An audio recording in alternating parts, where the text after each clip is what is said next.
శుక్లాంబరధరం విష్ణుం శశివర్ణం చతుర్భుజం ప్రసన్నవదనం ధ్యాయేత్ సర్వవిఘ్నోపశాంతయేత్. గురుర్బ్రహ్మా గురుర్విష్ణుః గురుర్దేవో మహేశ్వరః గురుః సాక్షాత్ పరబ్రహ్మ తస్మై శ్రీగురవై నమః.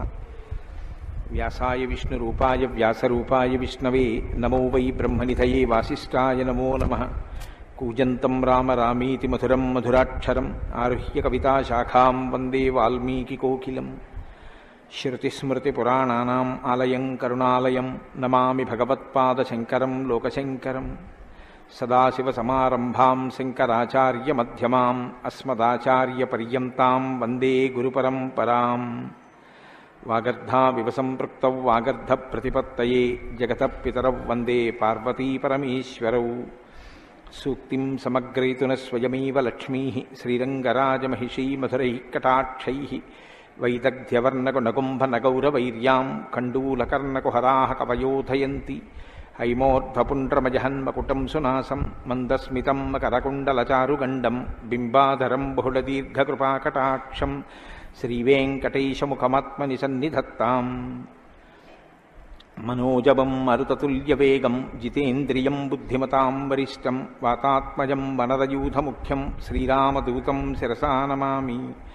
జయత్యతిబలో రామో లక్ష్మణశ్చ మహాబలః రాజాజీతి సుగ్రీవో రాఘవేణాభిపాలితః. దాసోహం కోసలేంద్రస్య రామస్యాక్లిష్టకర్మణః హనుమాన్ శత్రుసైన్యానాం నిహంతా మారుతాత్మజः. నరావణసహస్రం మే యుద్ధే ప్రతిఫలం భవేత్ శిలాభిస్తు ప్రహరతः పాదపైశ్చ సహస్రశः. అర్దయిత్వా పురీం లంకాం అభివజ్య చ మైథిలీం సమృద్ధార్థో గమిష్యామి విశతాం సర్వరక్షసాం.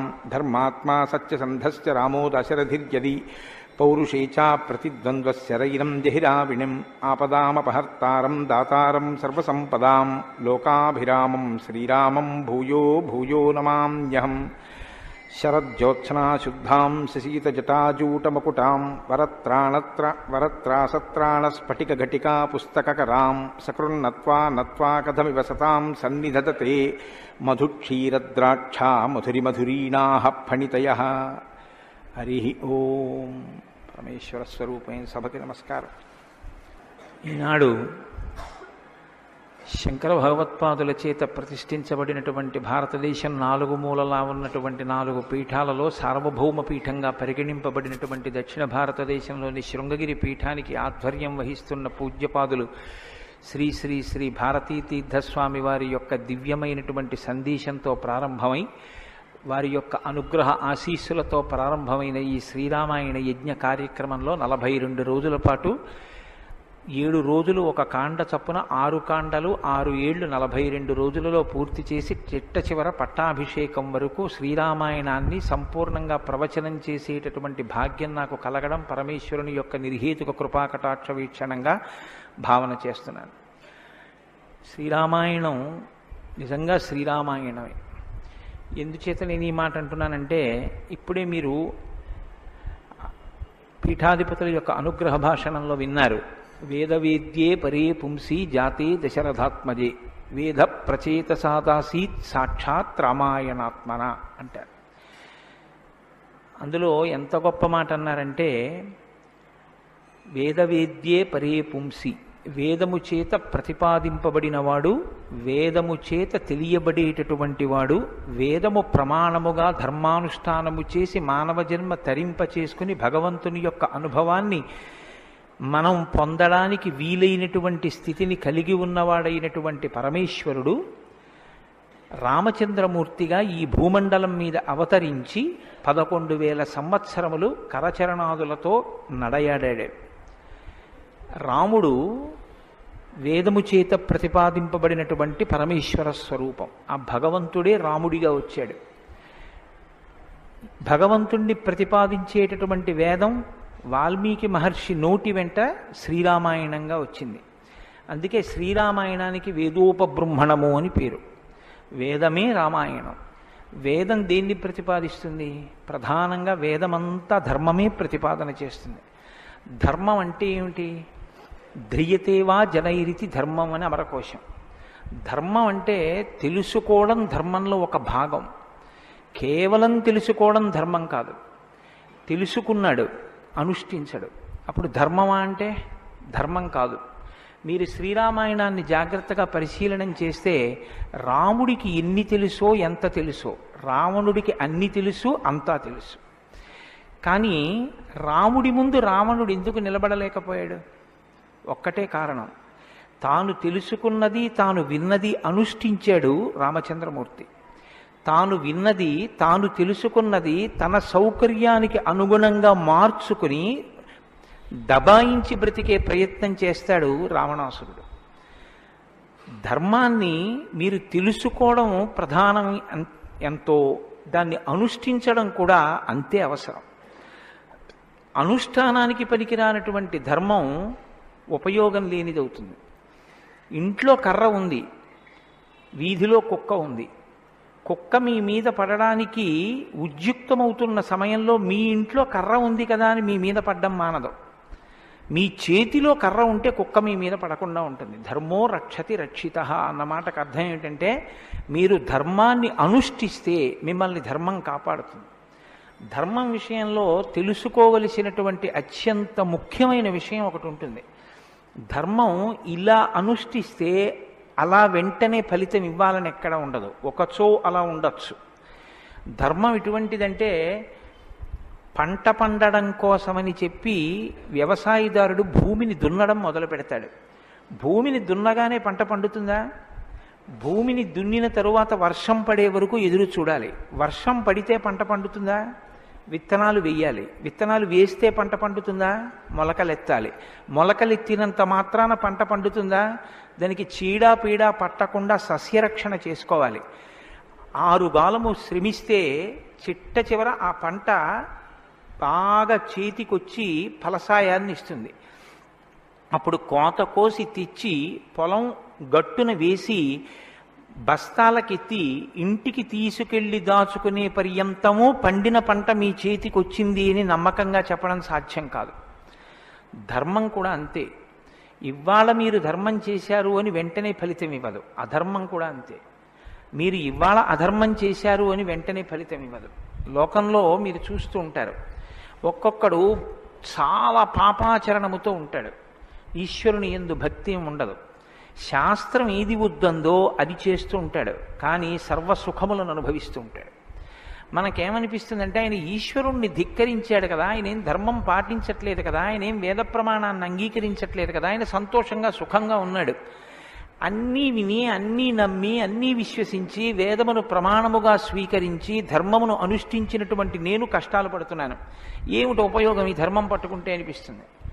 ధర్మం పట్టుకోవడం ఎటువంటిది అంటే, పంట పండడం కోసమని పొలం దున్నడం లాంటిది. పొలం దున్ని కష్టపడిన వాడికి పంట ఎప్పటికైనా చేతికొచ్చినట్టే.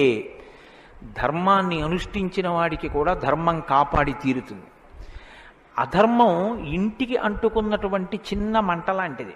చిన్న మంటే కదా నన్ను ఏం చేస్తుందని పడుకున్న వాడికి చిట్ట చివర ఇల్లంతా ఎలా కాలిపోతుందో, అధర్మంలో మనం ఉన్నామని తెలుసుకుని అధర్మ పథంలోంచి బయటికి వచ్చే ప్రయత్నం చేయకపోతే చిట్ట చివరికి జరిగేటటువంటి పరిణామం కూడా అలాగే ఉంటుంది.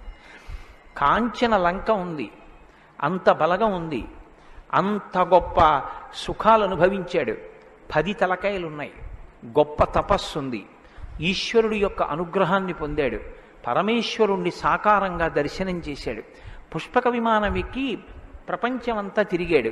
చిట్ట చివరికి ఏమయ్యాడు? అధర్మాన్ని పట్టుకున్నందుకు కడుపున పుట్టినటువంటి బిడ్డల దగ్గర నుండి భార్య చిట్ట చివర ఏడుస్తూ యుద్ధభూమిలోకి వచ్చి, నువ్వు అధర్మాన్ని పాటించడం వల్లే ఇటువంటి చావు చచ్చావని మండోదరి గుండెలు బాదుకుని ఏడిచేటటువంటి స్థితిని రావణుడు పొందాడు.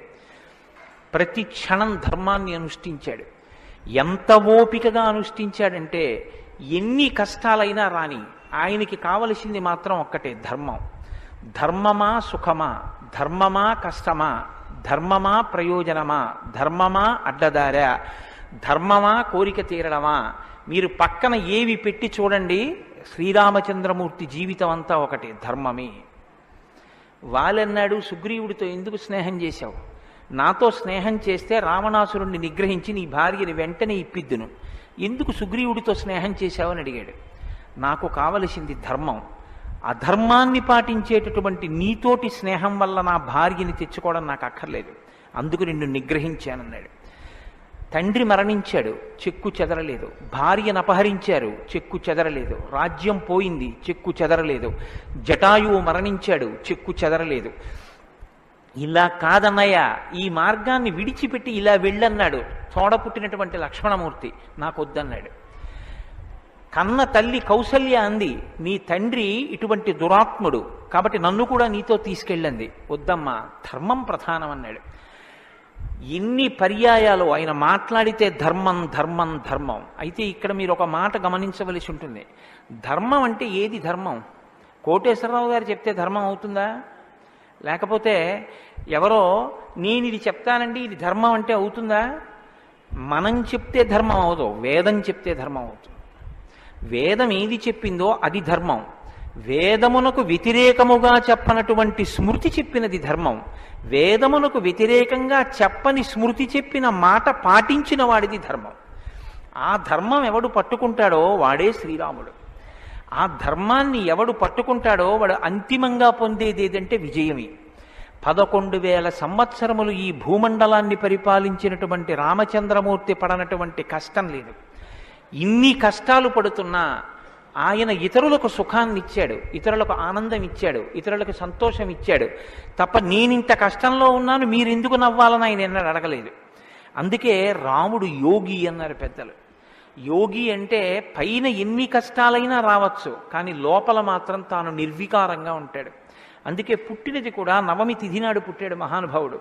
9 అంకెకున్న గొప్పతనం చూడండి. మీరు ఎంత పెట్టి 9ని హెచ్చవేయండి మళ్ళీ 9గా మారుతూ ఉంటుంది.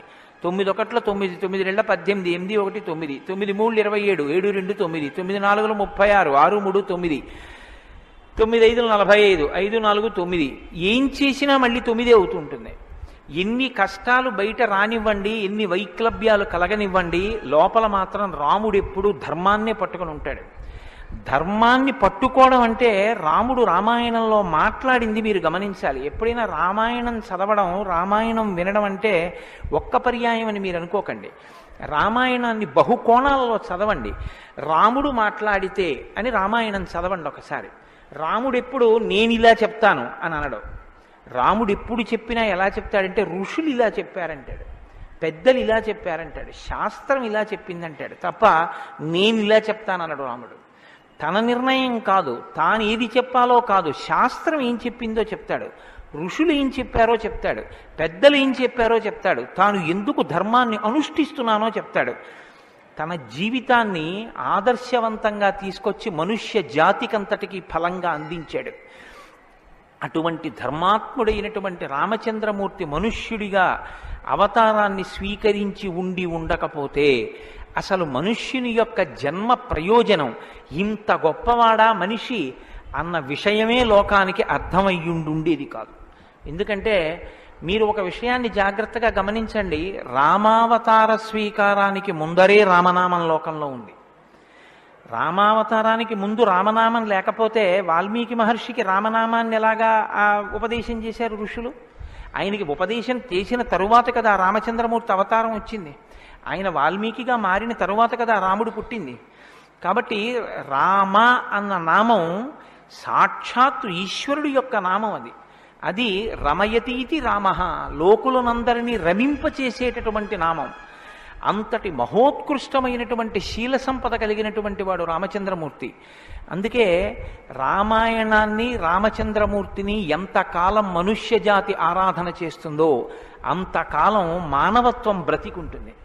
ఏనాడు రామచంద్రమూర్తిని మరిచిపోతామో, ఏనాడు రామాయణం మనకు అక్కర్లేదని అంటామో, ఆనాడు మనిషిగా కనపడుతున్న మనుష్యత్వం చచ్చిపోతుంది, మానవత్వం చచ్చిపోతుంది, నరత్వం చచ్చిపోతుంది. అది పోయిన నాడు నరజన్మ యొక్క ప్రయోజనమే పోతుంది. అందుకే మీరు చూడండి, విష్ణువు దశావతారములను స్వీకరించారు. వేదోద్ధారణ, మందరాభరణ, పృథ్వీధర్మ నిర్మాణ, ప్రహ్లాదత్రాణ, బలిప్రతారణ, నృపాహంకార నిర్వాపన, వైదేహీ రమణ, ధనంజయ జయ వ్యాపార పారీణ, క్షోణీ దివ్యత్కరుణ, తమోహరణ, తండ్రి వెంకటేశ ప్రభో. ఇన్ని అవతారాలు స్వీకరించినా ఆ అవతార పరిసమాప్తి అయిపోయిన తరువాత మనం పిలిస్తే ఇక లక్ష్మీనారాయణులనే పిలుస్తాం. ఒక వామనమూర్తి అవతార పరిసమాప్తి అయిపోయింది, ఏమంటాం? లక్ష్మీనారాయణులు. ఒక పరశురాముడు, లక్ష్మీనారాయణులు. ఒక మత్స్యావతారం, లక్ష్మీనారాయణులు. ఒక్క సీతారాముల అవతారంలో మాత్రం యుగాలు మారిపోయినా ఆ అవతారాన్ని సీతారాములని పిలుస్తాం. భార్యాభర్తలు ఎలా బతకాలో నేర్పినటువంటి అవతారం రామావతారం. అన్నదమ్ములు ఎలా బతకాలో నేర్పిన అవతారం రామావతారం. తండ్రి కొడుకులు ఎలా బతకాలో నేర్పిన అవతారం రామావతారం. ఒక ఉద్యోగి యజమాని ఎలా బతకాలో నేర్పిన అవతారం రామావతారం. చిట్ట చివరికి ఎంత కష్టం కడుపులో ఉన్న రాజారాముడిగా సింహాసనం మీద కూర్చోవలసి వస్తే ప్రజల్ని కన్నబిడ్డల్లా పరిపాలించగలిగినటువంటి ధర్మాన్ని నిలబెట్టుకోగలిగినటువంటి సంపూర్ణత్వాన్ని సంతరించుకున్నటువంటి మనుష్య స్థితిని పొందిన అవతారం రామావతారం. మీకు జీవితంలో అనుష్ఠాన పర్యంతంలో ఎక్కడ ఏ విషయం గురించి అనుమానం వచ్చినా మీకు రామాయణం జీర్ణమైతే మీకు వెంటనే శ్రీరామాయణం జ్ఞాపకానికి వస్తుంది. అప్పుడు రాముడు ఇలా ప్రవర్తించాడు అని మీకు జ్ఞాపకం వస్తుంది. రామాయణం మీకు జీర్ణమైతే మీ భాష తీరు మారిపోతుంది. రామాయణం మీకు జీర్ణమైతే మాట ఎంత గొప్పదో మీకు అర్థమవుతుంది. నేను అందుకే మీకు మనవి చేశాను, రామాయణాన్ని రామాయణంగా చదవకండి అని. రామాయణం జ్యోతిష శాస్త్రం, రామాయణం వాస్తుశాస్త్రం, రామాయణం ధర్మశాస్త్రం, రామాయణం వాక్కు, రామాయణం ధర్మ పరిపాలన, రామాయణం న్యాయం, రామాయణం సామాజిక శాస్త్రం, రామాయణం శకున శాస్త్రం, రామాయణం పర్యావరణం, రామాయణం గురుభక్తి, రామాయణం శిష్యధర్మం. మీ ఇష్టం, ఎలా చదవండి, రామాయణం అలా వస్తుంది. మీకిచ్చినది మట్టి ముద్ద, మీరు దాంతో మూకుడు చేసుకుంటారో, పళ్ళెం చేసుకుంటారో, ప్రమిద చేసుకుంటారో, గిన్నె చేసుకుంటారో, గరిటె చేసుకుంటారో మీ ఇష్టం. రామాయణాన్ని మీరు ఎలా చూడాలనుకుంటే మీకు అలా కనపడుతుంది. శ్రీరామాయణానికి ఉన్న గొప్పతనం ఏమిటంటే వాల్మీకి మహర్షి ఎవ్వరికీ కూడా కితాబులు ఇవ్వరు. రావణాసురుడు దుష్టుడని వాల్మీకి మహర్షి అనరు. వాల్మీకి మహర్షి చెప్పేది ఇలా చేశాడని చెప్తారు. తెల్లవారకట్ట లేచాడు, పరస్త్రీ పట్ల కామంతో మనసు కదిలింది. నీకు నచ్చి నీకు కూడా అలా ఉండాలనుకుంటే నీ ఇష్టం, నీ తల కూడా తెగిపోతుంది. నీవు కూడా పుత్రమిత్ర కళత్రాదులతో భంగపాటు పొందుతావు. రాముడు నిద్రలేస్తూనే నదీ స్నానం చేసి సంధ్యావందనం చేశాడు. నువ్వు రాముడిలా ఉండాలనుకుంటే 7 తరాలు తరిస్తాయి. నీకేది కావాలో నువ్వు నిర్ణయించుకో. రాముడు గొప్పవాడని చెప్పరు, రావణుడు తక్కువవాడని చెప్పరు. నువ్వేది తెలుసుకోవాలో అది నువ్వు తెలుసుకుని అనుష్ఠించాలి. అది శ్రీరామాయణం యొక్క గొప్పతనం. అంత గొప్ప అవతారంలో రాముడు ఎప్పుడు మాట్లాడినా ఋషివాక్కుని సమర్థిస్తాడు. రాముడు ఎప్పుడు మాట్లాడినా వేదవాక్కుని సమర్థిస్తాడు. రాముడు ఎప్పుడు మాట్లాడినా ధర్మాన్ని సమర్థిస్తాడు. ఇది మీరు బాగా జ్ఞాపకం పెట్టుకోవాలి. మనం శ్రీరామాయణం వింటున్నది శృంగగిరి పీఠంలో వింటున్నాం. అదేమిటండి పీఠ శాఖ కదా అని మీరు అనొచ్చు. ఆత్మావై పుత్రనామాసి, కొడుక్కి తండ్రికి అభేదం. బింబానికి బింబం ఎందులోంచి వచ్చిందో ఆ బింబం వచ్చినటువంటి లేదా ప్రతిబింబం పుట్టిన బింబం రెండూ ఒకటే. అద్దం ముందు నిలబడితే నా ప్రతిబింబం కనబడితే ఆ ప్రతిబింబం బొట్టు పెట్టుకోలేదనుకోండి, దిక్కుమాలిన ప్రతిబింబమా బొట్టు పెట్టుకోవద్దా, తప్పు కదా అని ప్రతిబింబానికి బొట్టు పెడితే నాకు బొట్టు వస్తుందా? బింబానికి బొట్టెట్టుకుంటే ప్రతిబింబానికి బొట్టు వస్తుంది. బింబానికి ప్రతిబింబానికి తండ్రికి కొడుక్కి గురువుకి శిష్యుడికి అభేదమైతే గుంటూరు శృంగగిరి పీఠ శాఖకి ఎక్కడో కర్ణాటక రాష్ట్రంలో ఉన్న శృంగగిరి పీఠానికి నా దృష్టిలో అభేదం. శృంగగిరి పీఠంలో కూర్చుని శ్రీరామాయణ ప్రవచనం చెయ్యవలసి వస్తే నేను ఒక మాట చెప్పకుండా రామాయణాన్ని ప్రారంభించేస్తే నేను ఒక పొరపాటు చేసిన వాడిని అవుతాను. ఇన్ని పీఠాల్ని స్థాపించినటువంటి శంకర భగవత్పాదులు అవతార పరిసమాప్తి చేస్తూ ఒక మాట చెప్పారు. వేదో నిత్యమధీయతాం తదుదితం కర్మస్వనుష్ఠీయతాం. ప్రతిరోజు వేదం చదువుకో. నువ్వు చేసే ఏ కర్మ అయినా వేదం ఎలా చెప్పిందో అలాగే చెయ్యి. అంతేకాని నీ స్వంత బుద్ధితో ఏ పనిని చెయ్యవద్దు. వేదో నిత్యమధీయతాం తదుదితం స్వకర్మస్వనుష్ఠీయతాం దుస్తర్కాస్తు విరమ్యతాం. ఈశ్వరుడు నోరిచ్చాడు కదా అని నీ చిత్తం వచ్చినట్టుగా వాదనలు చేయవద్దు. నువ్వు ఏది మాట్లాడినా శృతిశిరపక్షస్వనుష్ఠీయతాం. ఉపనిషత్తులు ఏం చెప్పాయో, వేదం ఏం చెప్పిందో దాన్ని సమర్థించడానికి నీ వాగ్బలాన్ని ఉపయోగించు. అంతేకాని ఈశ్వరుడు వాక్కు ఇచ్చాడు కదా అని నీ ఇష్టం వచ్చినట్టు నువ్వు మాట్లాడితే చూడలేదు, లెక్క కట్టుకోలేడని నువ్వు అనుకోవద్దు. లెక్క కట్టేవాడు ఒకడు ఉన్నాడు. మీరు చూడండి, 84 లక్షల జీవరాశులు ఈ ప్రపంచంలో ఉన్నాయి. 84 లక్షల జీవరాశుల్లో 83,99,999 జీవరాశులకి వాక్కు లేదు. ఒక్క నరజన్మకే వాక్కు ఉంది. మళ్ళీ ఈ నరజన్మలో కొంతమంది మాత్రమే ఆ మాట చెప్పగలరు. కొంతమంది నరులుగా జన్మించిన నోరు విప్పి రామా అని గట్టిగా అనరా అంటే రామా అని అనలేరు. అది వారి దురదృష్టం. కానీ మనం భగవన్నామమును పలకగలం. భగవన్నామం పలికి తరించగలిగినటువంటి భాగ్యం మనకుంది. హరునకు విభీషణున కద్రిజకున్ తిరుమంత్రరాజమై కరికి నహల్యకున్ ద్రుపదకన్యకు నార్తి హరించు చుట్టమై బరగిన ఎట్టి నీ పతితపావన నామము నాదు జిహ్మపై నిరంతరము నటింపచేయుమి కదా చరది కరుణాపయోనిధి అని వేడుకున్నాడు గోపరాజు గారు. నాకేం అక్కర్లేదయ్యా స్వామి, నీ నామం నా నాలుక మీద నర్తింపచేయవయ్యా చాలన్నాడు. పవి పుష్పంబగు అగ్ని మంచగు నాకూపారం భూమిస్థలంబగు శత్రుండతిమిత్రుడవు విషము దివ్యాహారమౌ నిన్నగా అవనీమండలి లోపలం శివ శివేచ్ఛాభాషణోల్లాసకిన్ శివ నీ నామము సర్వవస్యకరమౌ శ్రీకాళహస్తీశ్వర. నాకు నీ శివనామం నా నాలుక మీద నర్తించాలని కోరుకున్నాడు ధూర్జటి. భగవన్నామం చెప్పుకుంటే చాలని ఆ నామం ఉన్నందుకు వెంపర్లాడారు. అంత్యకాలమునందు ఆయాసమున నిన్ను తలుచునో తలపనో తలతునిపుడి నరసింహ నరసింహ నరసింహ లక్ష్మీ చ దానవంతక కోటి భానుతేజ గోవింద గోవింద గోవింద సర్వేశ పన్నగాధిపశాయి పద్మనాభ అని 2 చేతులిచ్చి నమస్కారం చేసి చిట్ట చివర ప్రాణం పోయేటప్పుడు ఆవేళ యమదూతల అగ్రహంబున వచ్చి ప్రాణముల్ పెకలించి పట్టునప్పుడు కపవాత పైత్యముల్ కప్పగా శ్రమచేత కంపముద్భవమంది కష్టపడుచు నారాయణాయంచు నా జిహ్వతో నిన్ను పిలుతునో శ్రమచేత పిలువలేనో నాటికిప్పుడు నీ నామస్మరణ చేతు చెవినిడవయ్య భూషణ వికాస శ్రీధర్మపుర నివాస దుష్ట సంహార నరసింహ దురిత దూరాన్ని గుండెలు బాదుకున్నాడు నరసింహచతక కర్త. ఆ భగవన్నామం పలికేటటువంటి భాగ్యం ఉన్న ఏకైక ప్రాణి సృష్టిలో కేవలం మనుష్యుడే. అటువంటి మనుష్యుడికి ఇచ్చినటువంటి అదనపు వరం భగవత్ కథాశ్రవణం. ఈశ్వర కథ వినగలడు. ఆ ఈశ్వర కథ వింటేనే సమస్త సంసార భ్రమణ పరితాపోపశమనం అంటారు శంకర భగవత్పాదులు. గలంతి శంభోత్వచ్చరిత చరిత కిల్బిషరజో దళంతి ధీకుల్యాశ్వరతి పతంతి విజయతాం దిశంతి సంసార భ్రమణ పరితాపోపశమనం వసంతి మచ్చేతో హృదవు విశివానందలహరి అంటారు.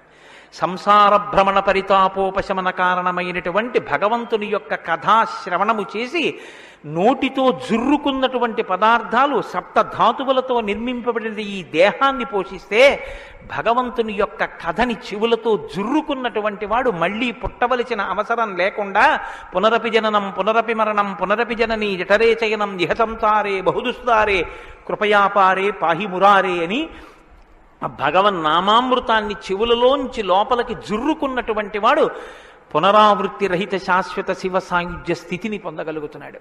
ఇటువంటి భాగ్యం కలిగినటువంటి ప్రాణి మనుష్యుడు. ఆ మనుష్యుని యొక్క జీవితం ఎంత గొప్పదో, అసలు నరుడంతే ఎంత గొప్పవాడో నిరూపించినటువంటి అవతారం రామావతారం.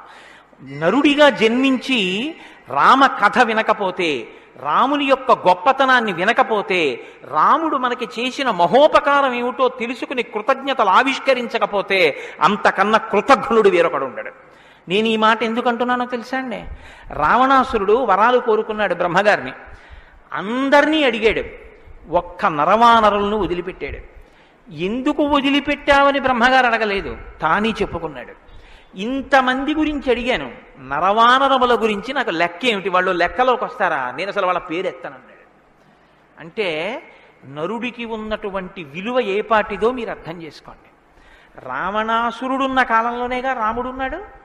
రావణాసురుడి కాలం నాటికి నరుడికి ఉన్న విలువ, నరుడికి ఉన్న గౌరవం అంత గొప్పవి. ఆయన రాక్షసుడండి, ఏదైనా మాట్లాడతాడు, మీరెందుకు గుండెలు బాదుకుంటారు అనొచ్చు. జనక మహారాజు మహాజ్ఞానిగా, అంతటి మహాజ్ఞాని అయినటువంటి జనకుడు ఎదర వస్తోందిగా సీతారామ కళ్యాణం. అంతటి వాడు ఆయన అన్నాడు, మనుష్యుడు రాముడు, ఆయనే విత్తుతాడు శివధనస్సు అన్నాడు. మనుష్య జన్మ అంటే అంత చులకనగా చూడబడినటువంటి రోజుల్లో నరుడంటే ఎంత గొప్పవాడో నిరూపించి చూపించాడు. అందుకే ఆయన అవతార పరిసమాప్తి చెయ్యాలి అంటే రావణ సంహారం చేసేసి అవతార పరిసమాప్తి చేసి ఇచ్చు. కానీ ఆయన అలా చేయలేదు, ప్రతిజ్ఞ చేశారు. దశవర్ష సహస్రాన్ని దశవర్ష శతానిచ, నేను 11,000 సంవత్సరములు ఈ భూమండలం మీద నడుస్తానన్నారు.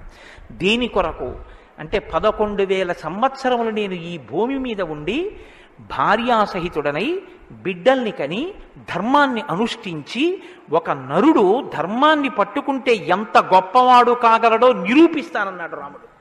అటువంటి నరుడి కథ అయినటువంటి రామకథ వినకపోతే, రాముడికి కృతజ్ఞతలు ఆవిష్కరించకపోతే, మనసార రామనామం చెప్పకపోతే, రామచంద్రమూర్తికి నమస్కరించకపోతే ఆ జన్మ వృధా అయిపోయినటువంటి జన్మ.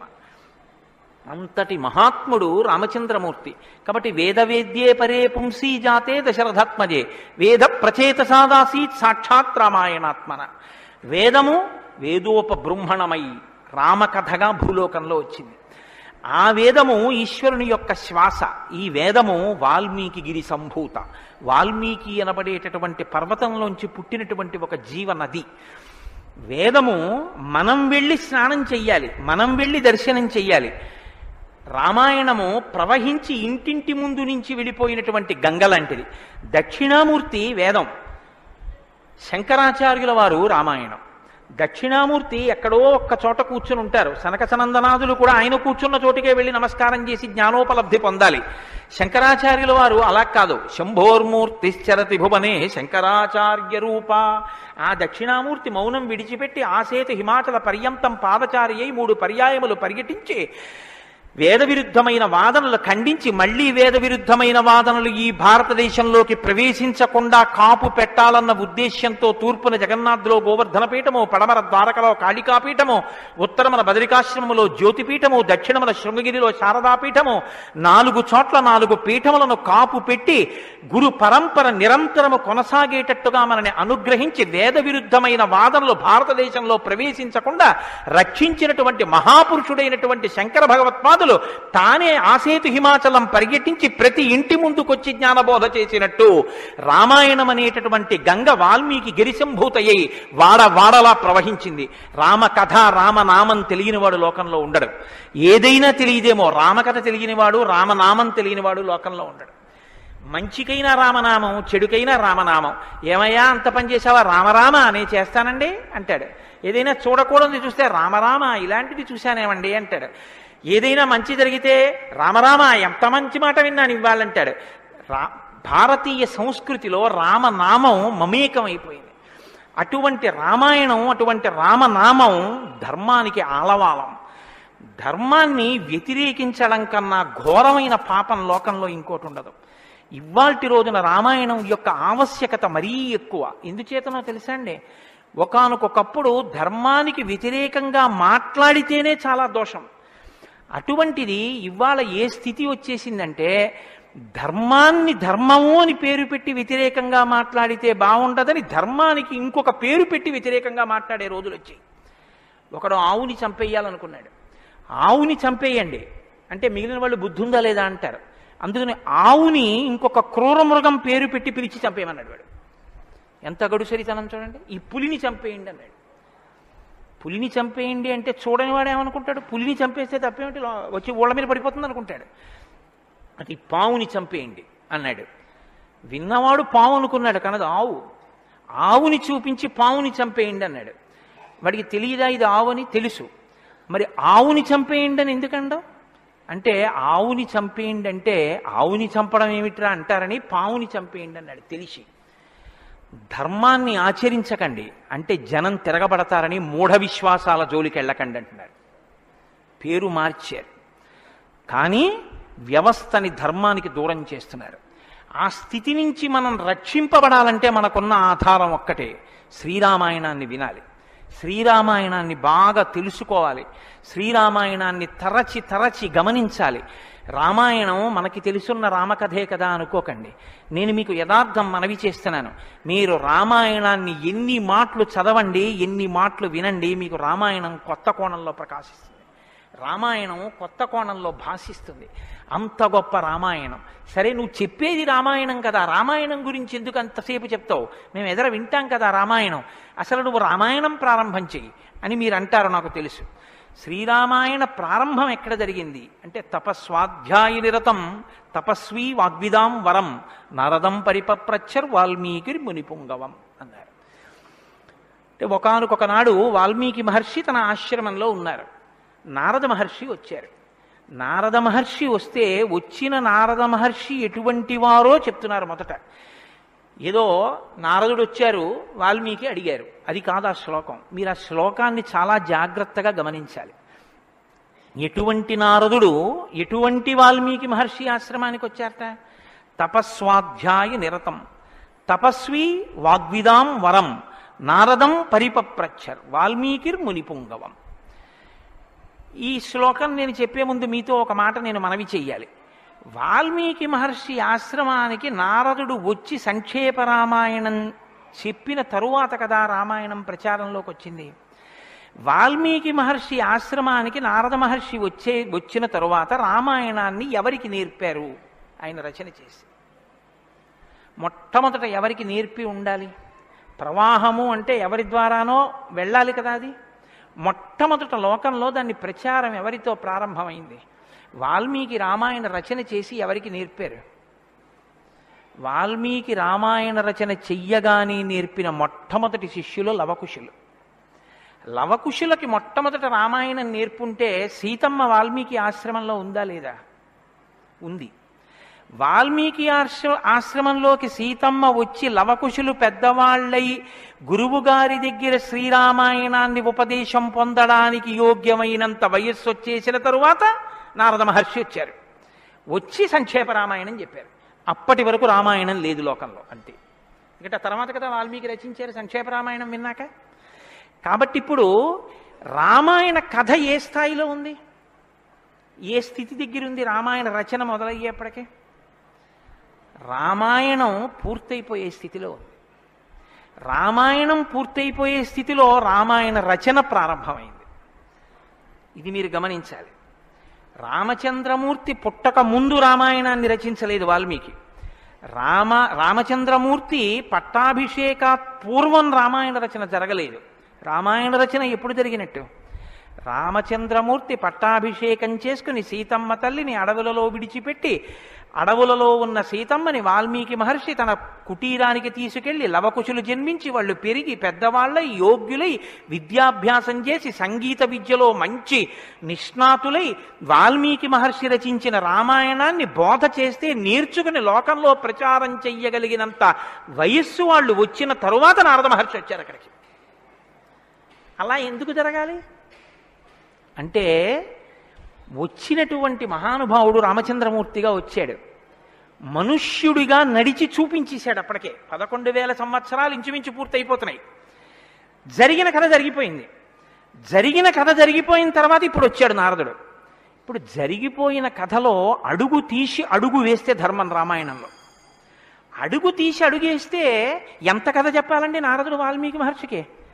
రాముడు పుట్టుక ముందు దగ్గర నుంచి చాలా కష్టపడి రాముడు ఇలా మాట్లాడాడు, రాముడు అలా మాట్లాడాడు, సీతమ్మ రాముడి దగ్గరికి ఇలా వెళ్ళింది, దశరథ మహారాజు గారి దగ్గరికి రాముడు ఇలా వెళ్ళాడు, రాముడు కౌశల్య దగ్గరికి ఇలా వెళ్ళాడు, రాముడితో ఇలా మాట్లాడాడు, ఇవన్నీ నారదుడు చెప్పాలి. నారదుడు ఎలా చెప్పగలడు? చెప్పగలడు. సర్వజ్ఞుడు, మహానుభావుడు, గురుస్వరూపం కాబట్టి చెప్పగలడు. కానీ అలా చెప్తూ వెడితే రామాయణం ఎవరు చెప్పినట్టు అవుతుంది? నారదుడు చెప్పింది వాల్మీకి రాసింది అవుతుంది. మరి వాల్మీకి రామాయణ రచన చేశారని మనం ఎలా చెప్తున్నాం? ఒకటే కారణం, సంక్షేప రామాయణమే నారదుడు చెప్పాడు. కేవలం ఒక 100 శ్లోకాల దగ్గరలో రామకథని ఒక్కసారి అలా చిన్న మాల కింద అల్లి చెప్పి వెళ్ళిపోయాడంతే. మిగిలిన రామకథ రాముడు ఎలా కదిలాడో, ఎలా అడుగేశాడో, ఎలా నడిచాడో, ఎలా మాట్లాడాడో ఇవన్నీ వాల్మీకి మహర్షికి కనపడ్డాయి. ఎప్పుడు? అయిపోయాక కదండి. రాముడు పుట్టేశాక, రాముడు మాట్లాడాక, రాముడి పెళ్ళైపోయాక, రాముడు యుద్ధం చేశాక, రాముడు అప్పుడు సీతమ్మతో అంతఃపురంలో ఇలా మాట్లాడాడని వాల్మీకి తెలిసింది. ఎలా తెలిసింది? 2 కారణాలతో తెలియాలి. రాముడు చెప్పాలి, 2 వాల్మీకి ఊహ చెయ్యాలి. రాముడు చెప్తే అన్నీ అలా ఏకాంతంలో తాను సీతమ్మతో మాట్లాడినవి కూడా చెప్తాడా? మర్యాదా పురుషోత్తముడైన వాడు. 2 ఊహ చేస్తే ఊహ నిజం కావాలని ఎక్కడుంది? అప్పుడు రామాయణం మీరు వేదోపబ్రహ్మణంగా ప్రమాణంగా ఎలా స్వీకరించి చెప్పుకుంటున్నారు ఇవాళకి? కాబట్టి ఆ రెండిటికి మధ్యలో ఏదో ఉండాలి మీరు నమ్మాలంటే కదా. ఇప్పుడు చెప్పండి, రామాయణం ఓ కొత్త కోణంలో మీరు వినవలసిన అవసరం ఉందా లేదా ప్రారంభంలోనే? కాబట్టి నారదుడు వచ్చాడు, వాల్మీకి చెప్పాడు, అంతే వినకండి. ఎటువంటి నారదుడు వచ్చాడు, ఎటువంటి వాల్మీకి చెప్తున్నాడు, అసలు ఏ స్థితిలో ఉన్నారు ఇప్పుడు వాల్మీకి మహర్షి అంటే, సీతమ్మ తల్లి ఆయన ఆశ్రమంలో ఉంది. సీతమ్మ తల్లి ఊరట పొందడానికి కావలసిన వాతావరణం ఆశ్రమంలో ఉంది. ఆయన నిరంతరము కూడా తపస్వి అయి ఉన్నారు. తపస్వి అంటే కృచ్ఛచాంద్రాయణాది వ్రతములు చేసేటటువంటి వాడు. అంటే శుక్లపక్షంలో తిథులు పెరుగుతున్నప్పుడు ఒక్కొక్క ముద్ద పెంచుకుంటూ పెడతారు, పౌర్ణమికి పూర్తిగా భోజనం చేస్తారు. బహుళపక్షంలో ఒక్కొక్క ముద్ద తగ్గిస్తూ అమావాస్య వచ్చేటప్పటికి పూర్ణంగా ఆహారం విడిచిపెట్టేస్తారు. ఇలా విడిచిపెట్టి నిరంతరం వేదం చదువుకుంటూ వేదము చేత ప్రతిపాదింపబడిన పరమేశ్వర స్వరూపాన్ని ఇక్కడే అనుభవంలోకి తెచ్చుకునే ప్రయత్నం చేస్తారు. అహం బ్రహ్మాస్మి అంటే అది కదండి శృంగగిరి పీఠానికి మహావాక్యం, అహం బ్రహ్మాస్మి, నేనే ఈశ్వరుడను అన్న వాక్యాన్ని అనుభవపూర్వకం చేసుకోవాలి. దానికి ఈ వ్రతం అంతా కర్మాచరణం. ఇప్పుడు ఈ కర్మాచరణం అంతా చేసి తపిస్తున్న వాల్మీకి దేని కొరకు తపిస్తున్నారు? బ్రహ్మముగా తనను తాను తెలుసుకొనుట కొరకు ప్రయత్నిస్తున్నారు. ఇప్పుడు యోగ్యమైన కాలం సిద్ధించింది. యోగ్యమైన కాలం సిద్ధిస్తే ఉపదేశం చెయ్యడానికి రావలసిన వాడు ఎవరు రావాలి? గురువుగారు రావాలి. గురువుగారి కన్నా మంగళస్వరూపం లోకంలో ఉంటుందా? ఇంకుండదు. అన్నిటికన్నా మంగళస్వరూపం ఏది అంటే గురువుగారే. గురువుగారి కన్నా గొప్పవాడు, గురువుగారి కన్నా అధికుడు లోకంలో ఉండడు. నగురోరధికం నగురోరధికం నగురోరధికం ఇది శివశాసనత. గురువు కన్నా అధికుడి లోకంలో లేడు. మరి ఈశ్వరుడండి అని మీకు అనుమానం రావచ్చు. ఈశ్వరుడి కన్నా అధికుడు గురువే. ఎందువల్ల? అసలు గురువు లేకపోతే ఈశ్వరుడి యొక్క అస్తిత్వం ప్రకటనం కాదు. సరికదా? నేను మీకు ఒక మాటలో చెప్పాలంటే, శృంగగిరి పీఠాధిపత్యం వహించిన చంద్రశేఖర భారతీ స్వామి వారి దగ్గరికి ఒక వ్యక్తి వెళ్ళి అన్నాడు, నా దగ్గర ఒకటి కన్నా ఎక్కువ మంత్రాలు ఉపదేశం పొందినవి ఉన్నాయి. నేను ఒక మంత్రానికి ధ్యాన శ్లోకం చేసి మంత్రాన్ని అనుష్ఠిస్తుంటే ఇంకో మంత్రం యొక్క ధ్యాన శ్లోకంలో స్వరూపం కనపడుతోంది, నన్ను ఏం చేయమంటారని అడిగాడు. ఆయన అన్నారు, నీకు ఉపదేశం చేసినటువంటి గురువు గారి పాదాలు నీకు కనపడుతుంటాయా? అయ్యో నాకు చాలా ఇష్టం అండి, మా గురువు గారి పాదాలు నాకు బాగా జ్ఞాపకం. ఏ మంత్రం చేసినా గురువుగారి పాదాలే చూడన్నారు. అలా ఎలా కుదురుతుందండి అన్నాడు ఆయన. ఆ ధ్యాన శ్లోకంలో రూపం కదా చూడాలి. ఏ మంత్రం చేసినా గురువుగారి పాదాలు ఎలా చూస్తాం? ఏ గురుర్ బ్రహ్మ గురుర్ విష్ణు గురుర్దేవో మహేశ్వర, గురువే బ్రహ్మ గురువే విష్ణువు గురువే మహేశ్వరుడు. ఇక గురువుగారి పాదాలే ఆ దేవతలన్నీ. కాబట్టి గురువుగారి పాదాలు చూస్తూ నువ్వు ఏ మంత్రం చెప్పినా ఆ మంత్రం సిద్ధిస్తుంది. అయినప్పుడు ఇప్పుడు గురుదర్శనమే మంగళకరమైనటువంటి దర్శనం. నారదుని యొక్క దర్శనం, నారదుని యొక్క పేరెత్తడం కన్నా గొప్పతనం ఇంకోట్లేదు. కాబట్టి ఇప్పుడు రామాయణ ప్రారంభం దేనితో ప్రారంభమైంది? గురువుగారి దర్శనంతో ప్రారంభమైంది. నారద మహర్షి దర్శనం గురువు యొక్క దర్శనం. ఎవరికి? వాల్మీకి. రామాయణాన్ని నమ్ముకున్న జాతికి ప్రతినిధి. మనకే దర్శనంతో ప్రారంభమైంది? జగద్గురు దర్శనంతో మనకి ప్రారంభమైంది. కాబట్టి ఇప్పుడు ఎవరొచ్చారు? ఆ వచ్చినటువంటి వ్యక్తి సామాన్యమైనటువంటి వ్యక్తి రాలేదు, నారదుడు. ఆ వచ్చినటువంటి వారు మహానుభావుడై తపస్వాధ్యాయ నిరతం, నిరంతరము తపస్సు చేసేటటువంటి వారు. మీతో మాట మనవి చేశాను. తపస్సు అంటే ఈ వ్రతమును ఆచరిస్తూ నిత్య నైమిత్తిక కర్మలను వైక్లభ్యం లేకుండా అనుష్ఠించేటటువంటి వారు. నిత్యకర్మ అని ఒకటి ఉంటుంది, అది ఎప్పుడూ మానడానికి వీల్లేదు. సంధ్యావందనం ఉంది, ఎప్పుడూ మానకూడదు, ఎప్పుడూ చేయవలసిందే. నైమిత్తిక కర్మ ఉంది, ఒక్కొక్క తిథి నాడు ఒక్కొక్కటి చెయ్యవలసి ఉంటుంది. శ్రీరామ నవమి వచ్చిందనుకోండి, ఏం చెయ్యాలి? శ్రీరామనవమి నాడు ఉదయం నుంచి రాత్రి వరకు శ్రీరామ జయరామ జయ జయరామ అన్న 13 అక్షరాల మంత్రాన్ని రాత్రి వరకు చేసి, రాత్రి ప్రదక్షిణం చేసి, ఉపవాసం చేసి, మరునాడు ఉదయం ఎక్కడ మీరు ఈ మంత్రం చేశారో అక్కడికి వచ్చిన తరువాత శ్రీరామ పట్టాభిషేక సర్గ, శ్రీరామావతార సర్గ, ఈ 2 సర్గలు పారాయణ చేయాలి. ఈ 2 పారాయణ చేసి, మొన్న శ్రీరామనవమి నాడు మేము కాకినాడలో అయ్యప్ప స్వామి దేవాలయంలో చేశాం అవి. ఈ 2 సర్గలు పారాయణ చేసి, తదనంతరం ముందు పేదలకి అన్నదానం నారాయణ సేవగా చేసి, తరువాత తాను ఆహారం స్వీకరించాలి. అది శ్రీరామనవమి నాడు చేయవలసినటువంటి విధానం. దీన్ని నైమిత్తిక తిథి ఆచరణము అంటారు. ఒక్కొక్క తిథి ఒక్కొక్కలా చెయ్యాలి. నిత్యకర్మ చేస్తూ, నైమిత్తిక తిథులను చేస్తూ, పృచ్ఛచ్రాంద్రాయణాది వ్రతములను చేస్తూ ఎప్పుడూ వేదాన్ని అలా చదువుకుంటూ వేదము చెప్పినటువంటి హృదయాన్ని, వేదము చెప్పినటువంటి మంత్రములలో ఉన్న సారమును అవగతం చేసుకుని బ్రహ్మమును అనుభవంలోకి తెచ్చుకునేటటువంటి ప్రయత్నం చెయ్యడానికి ఉపకరణంగా ఈ శరీరాన్ని వాడుకుంటున్నవారు. ఎంత తేడా ఉందో మీరు గమనించండి. మనం ఏం చేస్తామంటే ఈ శరీరాన్ని పోషించి ఈ శరీరము వలన ఎన్ని సుఖములు పొందవచ్చో అన్ని సుఖములను పొందడానికి సాధనంగా దీన్ని వాడతాం. ఇది ఎందుకు అంటే దీంతో అబ్బో ఎన్ని రుచులు చూస్తాడో, దీనికి ఎన్ని స్పర్శ సుఖాలు ఇస్తాడో, దీంతో ఎన్ని వినకూడనివి వింటాడో, దీంతో ఎన్ని పీల్చకూడనివి పీలుస్తాడో. వాళ్ళు ఏం చేస్తారంటే దీన్ని సాధనంగా చేసుకుని దీన్ని ఎలా వాడుకోవాలో అలా వాడుకుంటూ దీన్ని అడ్డు పెట్టుకుని దీని ద్వారా దేన్ని తెలుసుకున్న తర్వాత ఇది పడిపోయినా పర్వాలేదో అది తెలుసుకోవడానికి ఉపకరణంగా దీన్ని వాడుకుంటారు. ఏమిటో నువ్వు అలా అన్నావు కానీ ఆ మాట ఏం స్పష్టంగా లేదని మీరు అంటారు, నాకు తెలుసు. భగవాన్ రమణుల మాటల్లో చెప్తే మీకు స్పష్టంగా అర్థమవుతుంది. ఇప్పుడు నేను అన్న మాటకి తెలుసుకోవలసినది తెలుసుకునేంత వరకు దీన్ని ఉపకరణంగా వాడుకోవడం అంటే ఏమిటని అడిగారు రమణ మహర్షి. ఆయన అన్నారు, భోజనం చేశాక విస్తర అవతల పారేయడం. విస్తరని ఏం చేస్తారండి?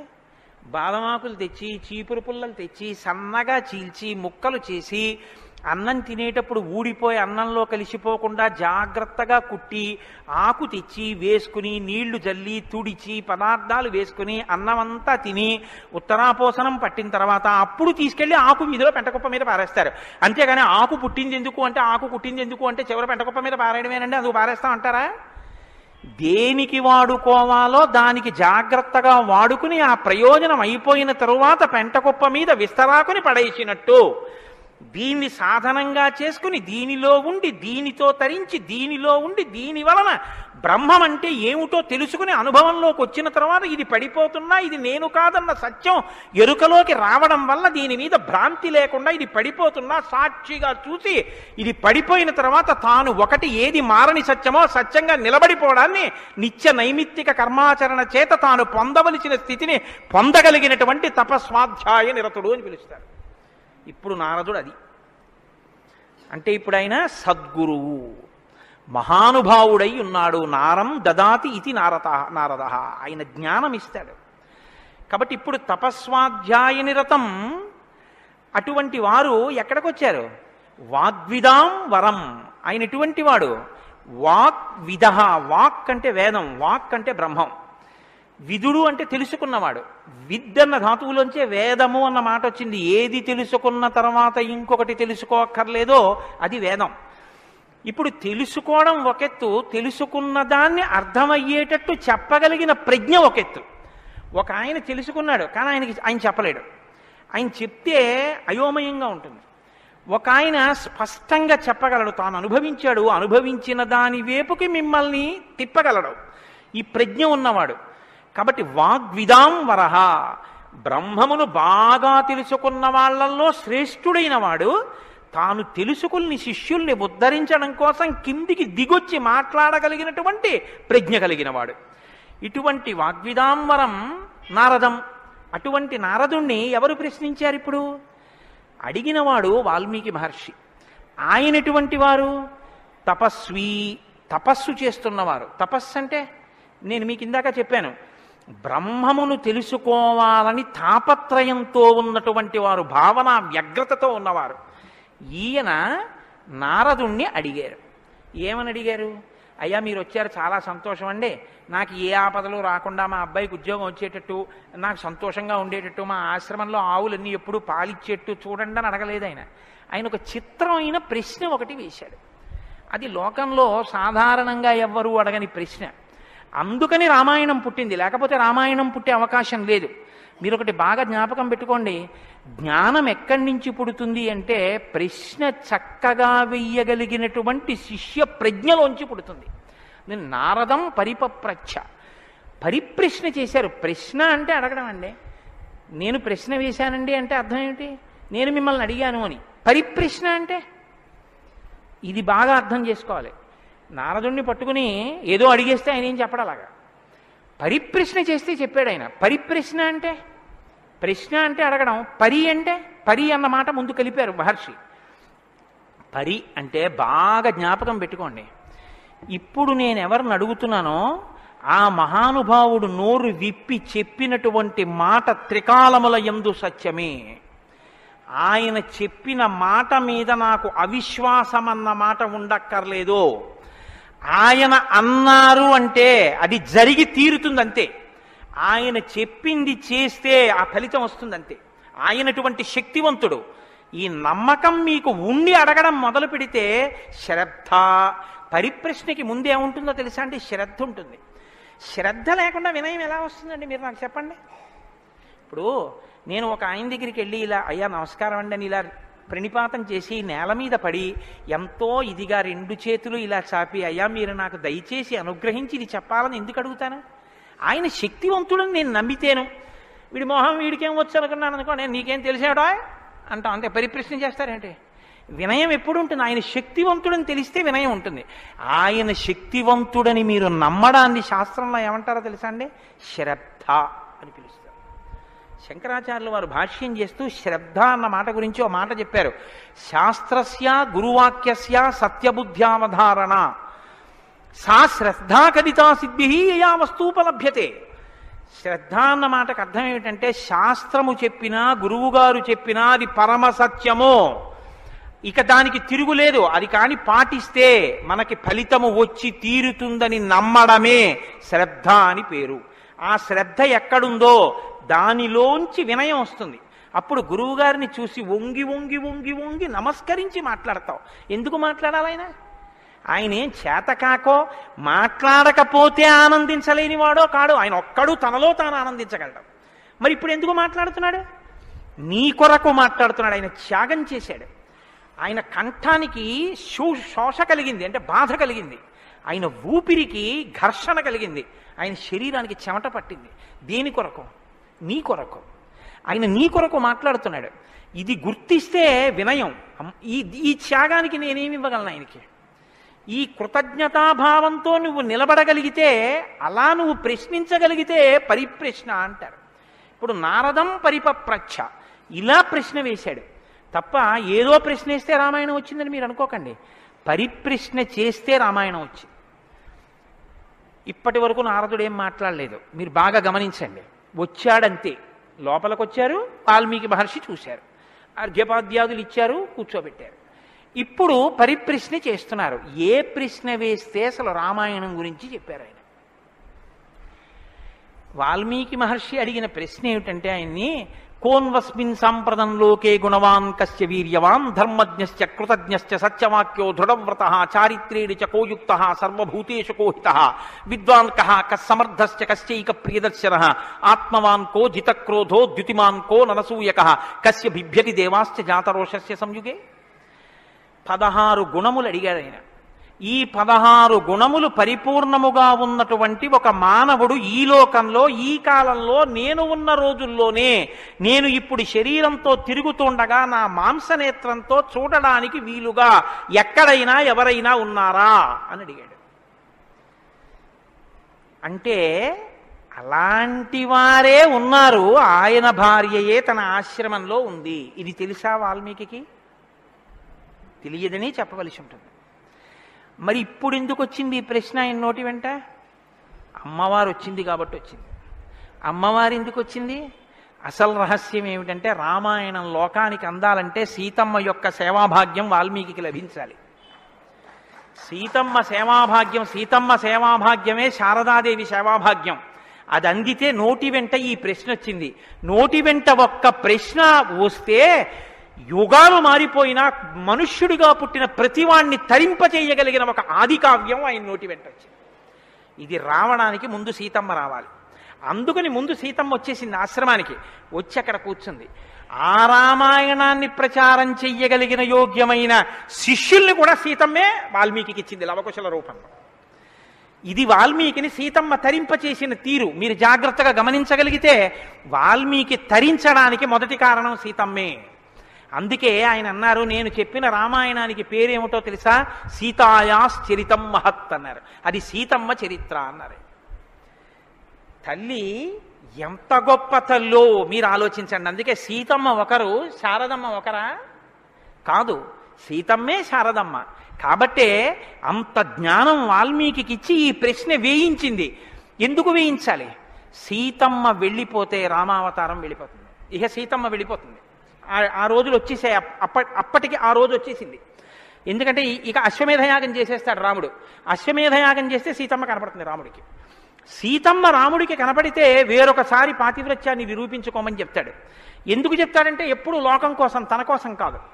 ఈ మాట అనగానే ఆవిడంటుంది, నా ప్రయోజనం అయిపోయిందా, నీకు భార్యగా నీ వంశాన్ని నిలబెట్టడానికి. రామకథ నరుడి కథ బాగా గుర్తుపెట్టుకోండి. రామకథ దేవుడి కథని మీకు తెలిగితే మీకు ఎంత పనికొస్తుందో నేను చెప్పలేను. రామకథ నరుడి కథని మీరు వినండి, మీకు పనికొస్తుంది. అందుకే సీతమ్మ ఈ మాట అంది, నేను ఎందుకు వచ్చానో తెలుసా నీ పక్కకి? నీ వంశం తరించాలి. నీ వంశం తరించాలంటే నీకు పితృరుణం తీరాలి. పితృరుణం తీరాలంటే నీకు బిడ్డలు కనాలి. నీకు బిడ్డలు పుట్టాలి అంటే నా సహకారం ఉండాలి. నేను నా శరీరాన్ని త్యాగం చేస్తే నా కడుపులో ఉన్న బిడ్డలు కూడా పోతారు. పోతే నీకు పితృరుణం తీరదు. నువ్వు ఏకపత్ని వృతుడవు. ఇంకొక బిడ్డని, ఇంకొక ఆడదాన్ని స్వీకరించవు. నీ వంశం ఆగిపోతుంది. నా కారణంగా నీ వంశం ఆగకూడదు. నీ వంశం కొనసాగడానికి నీకు బిడ్డల్ని ఇచ్చాను. నా ప్రయోజనం అయిపోయింది. నేను వెళ్ళిపోతున్నానని భూమిలోకి వెళ్ళిపోయింది ఆవిడ.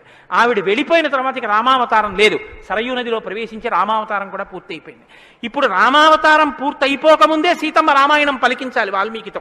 పలికించాలంటే ఈ సన్నివేశాన్ని సృష్టించాలి. నారదుణ్ణి పిలిపించింది ఆవిడ. కాబట్టి వచ్చాడు మహానుభావుడు. వస్తే ఆయన ఈ ప్రశ్న అడిగాడు.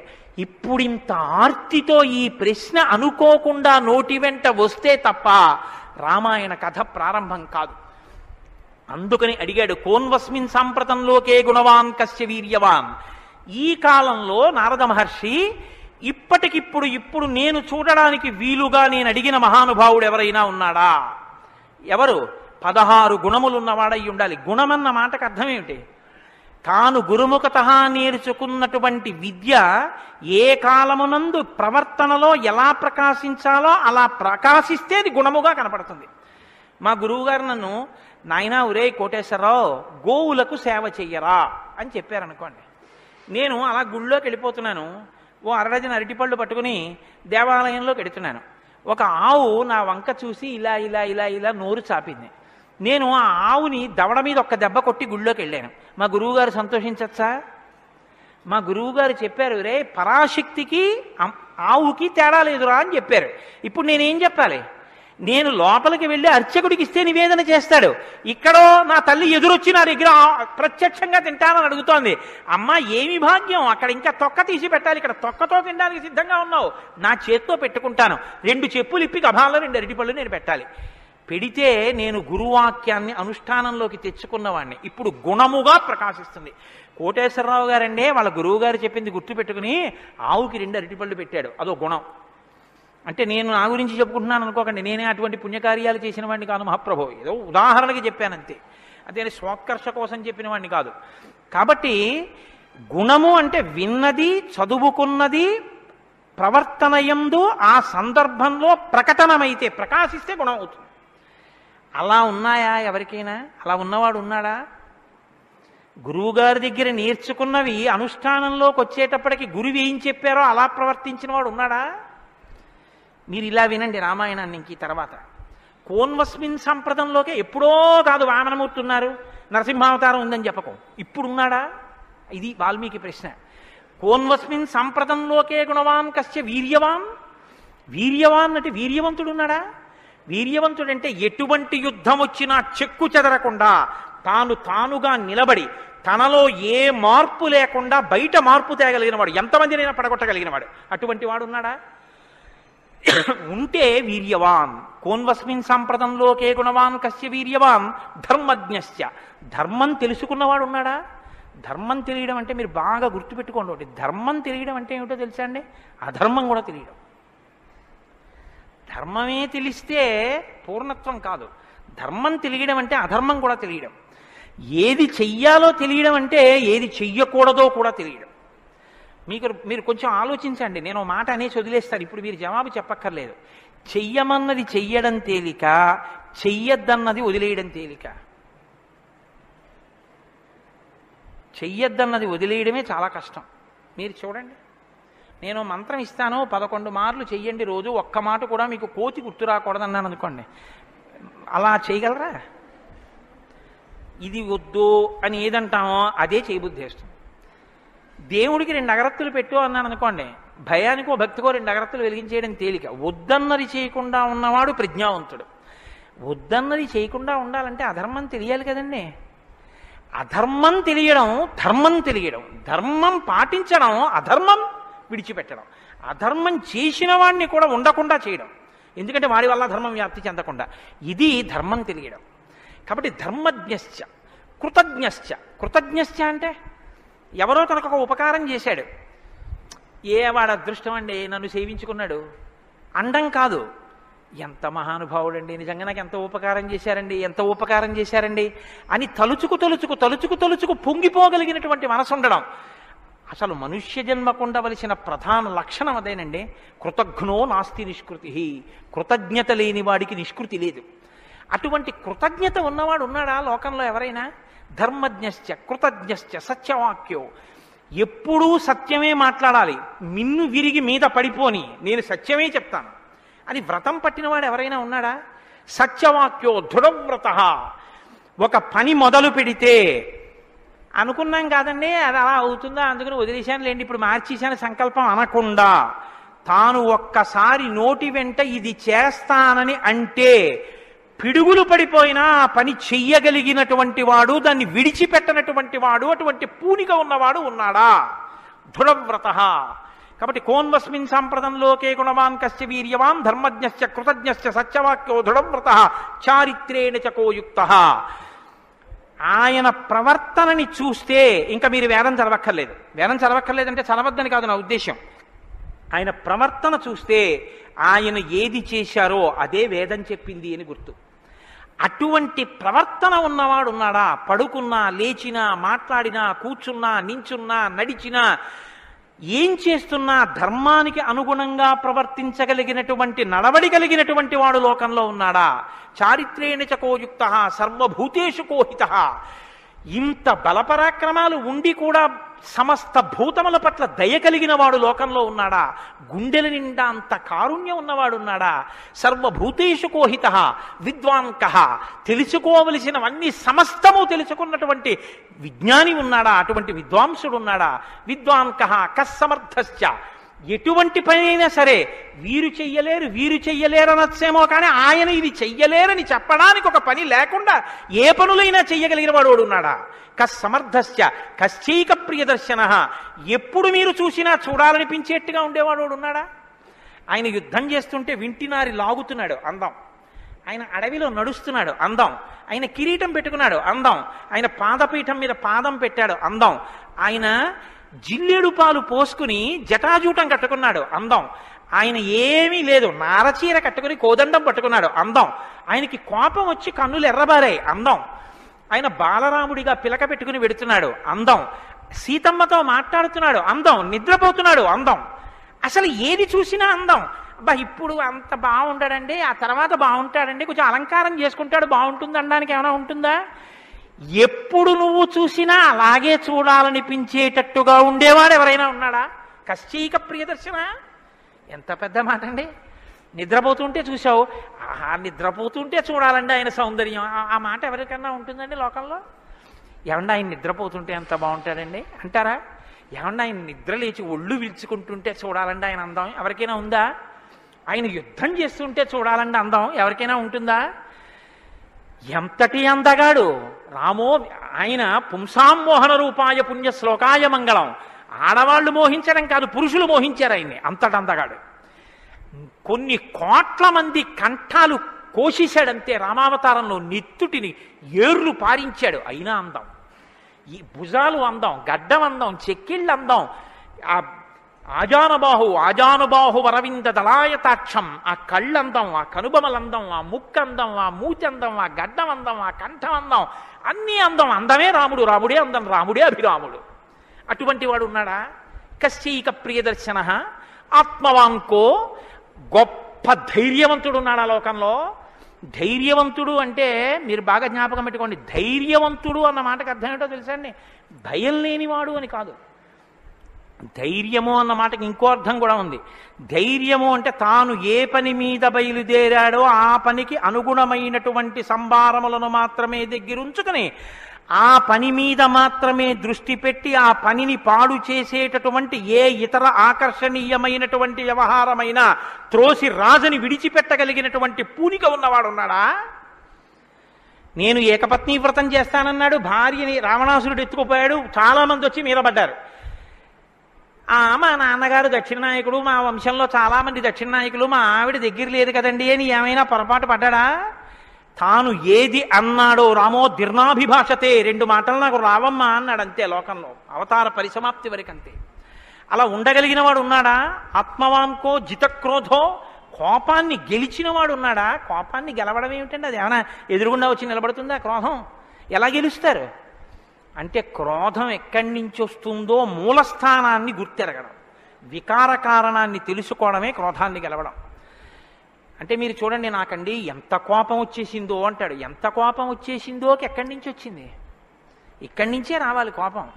ఇక్కడి నుంచి రావడానికి అనువైన అవకాశం, వాతావరణం నువ్వు ఇస్తే రావడానికి సిద్ధంగా ఉంటుంది. మంట పుట్టడానికి సిద్ధంగా ఉన్నట్టుంటుంది అది. నువ్వు అది పుడితే ఎంత వికారంగా ఉంటావో, నీ ముఖం ఎలా ఉంటుందో, ఎంత జేవురించుకుని ఉంటుందో, ఎలా అరుస్తావో, నీ చేతులు ఎలా ఉంటాయో ఓసారి ఆ టైంలో వీడియో తీసి చూసుకో ఎలా ఉంటుందో. అసహ్యం వేస్తుంది మన మీద. మనకి అదేంటంటే అలా ఉన్నాననిపిస్తుంది.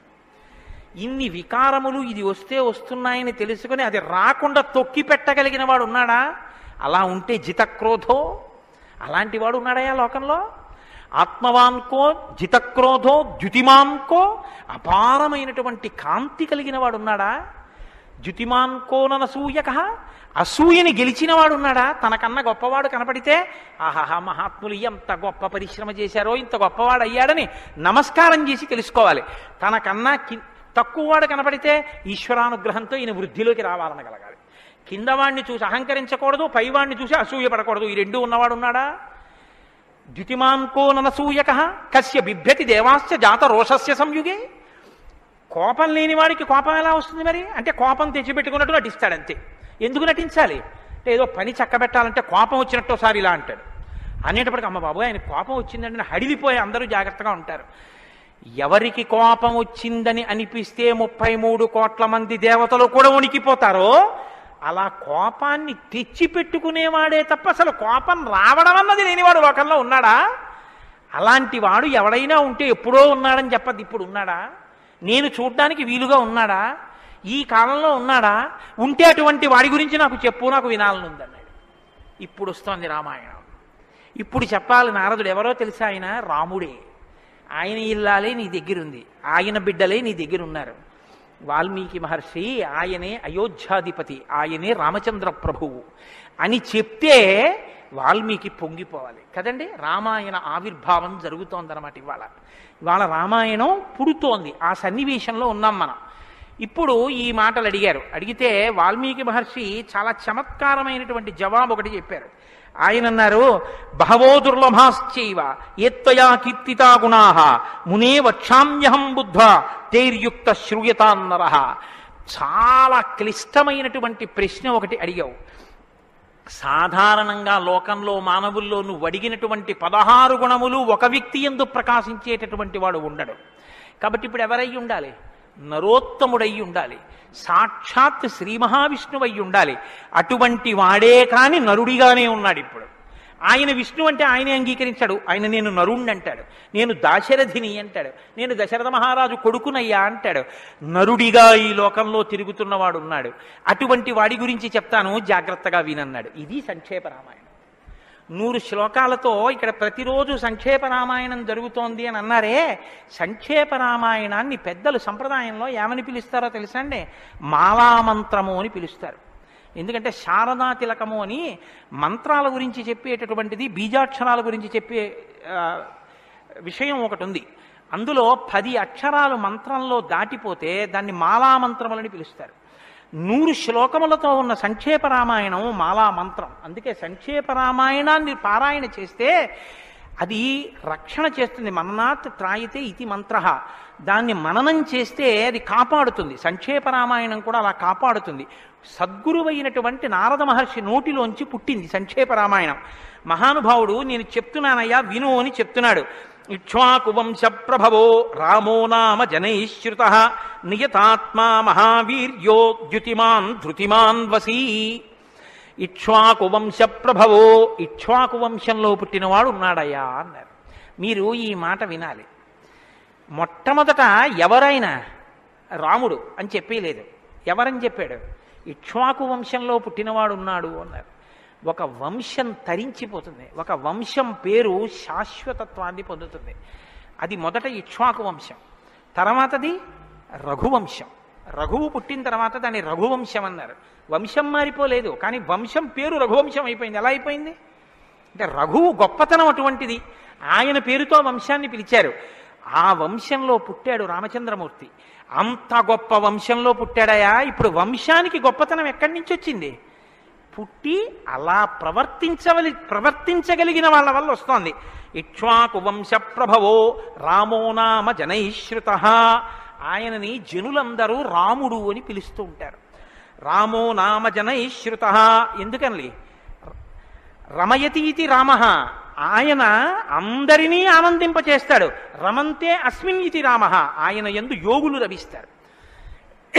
యోగులు రమించడం అంటే బాహ్యంలో తిరిగేటటువంటి మనస్సుని బుద్ధిని నిగ్రహించి వెనక్కి తిప్పి ఆత్మలోకి దింపి తాను ఒకటిగా నిలబడిపోయి పొందేటటువంటి ఆనందమేదో అది సాకారమును పొందితే రాముడు. కాబట్టి యోగులు రమించేటటువంటి స్వరూపమేదో దానికి రామ అని పేరు. కాబట్టి రామో నామ జనైశ్రుత నియతాత్మా మహావీర్యో ద్యుతిమాన్ ధృతిమాన్ వసీ. నువ్వు చెప్పినటువంటి గుణములన్నీ ఉన్నవాడు, దానితో పాటుగా వసీ ఇంద్రియములను నిగ్రహించినటువంటి వాడు.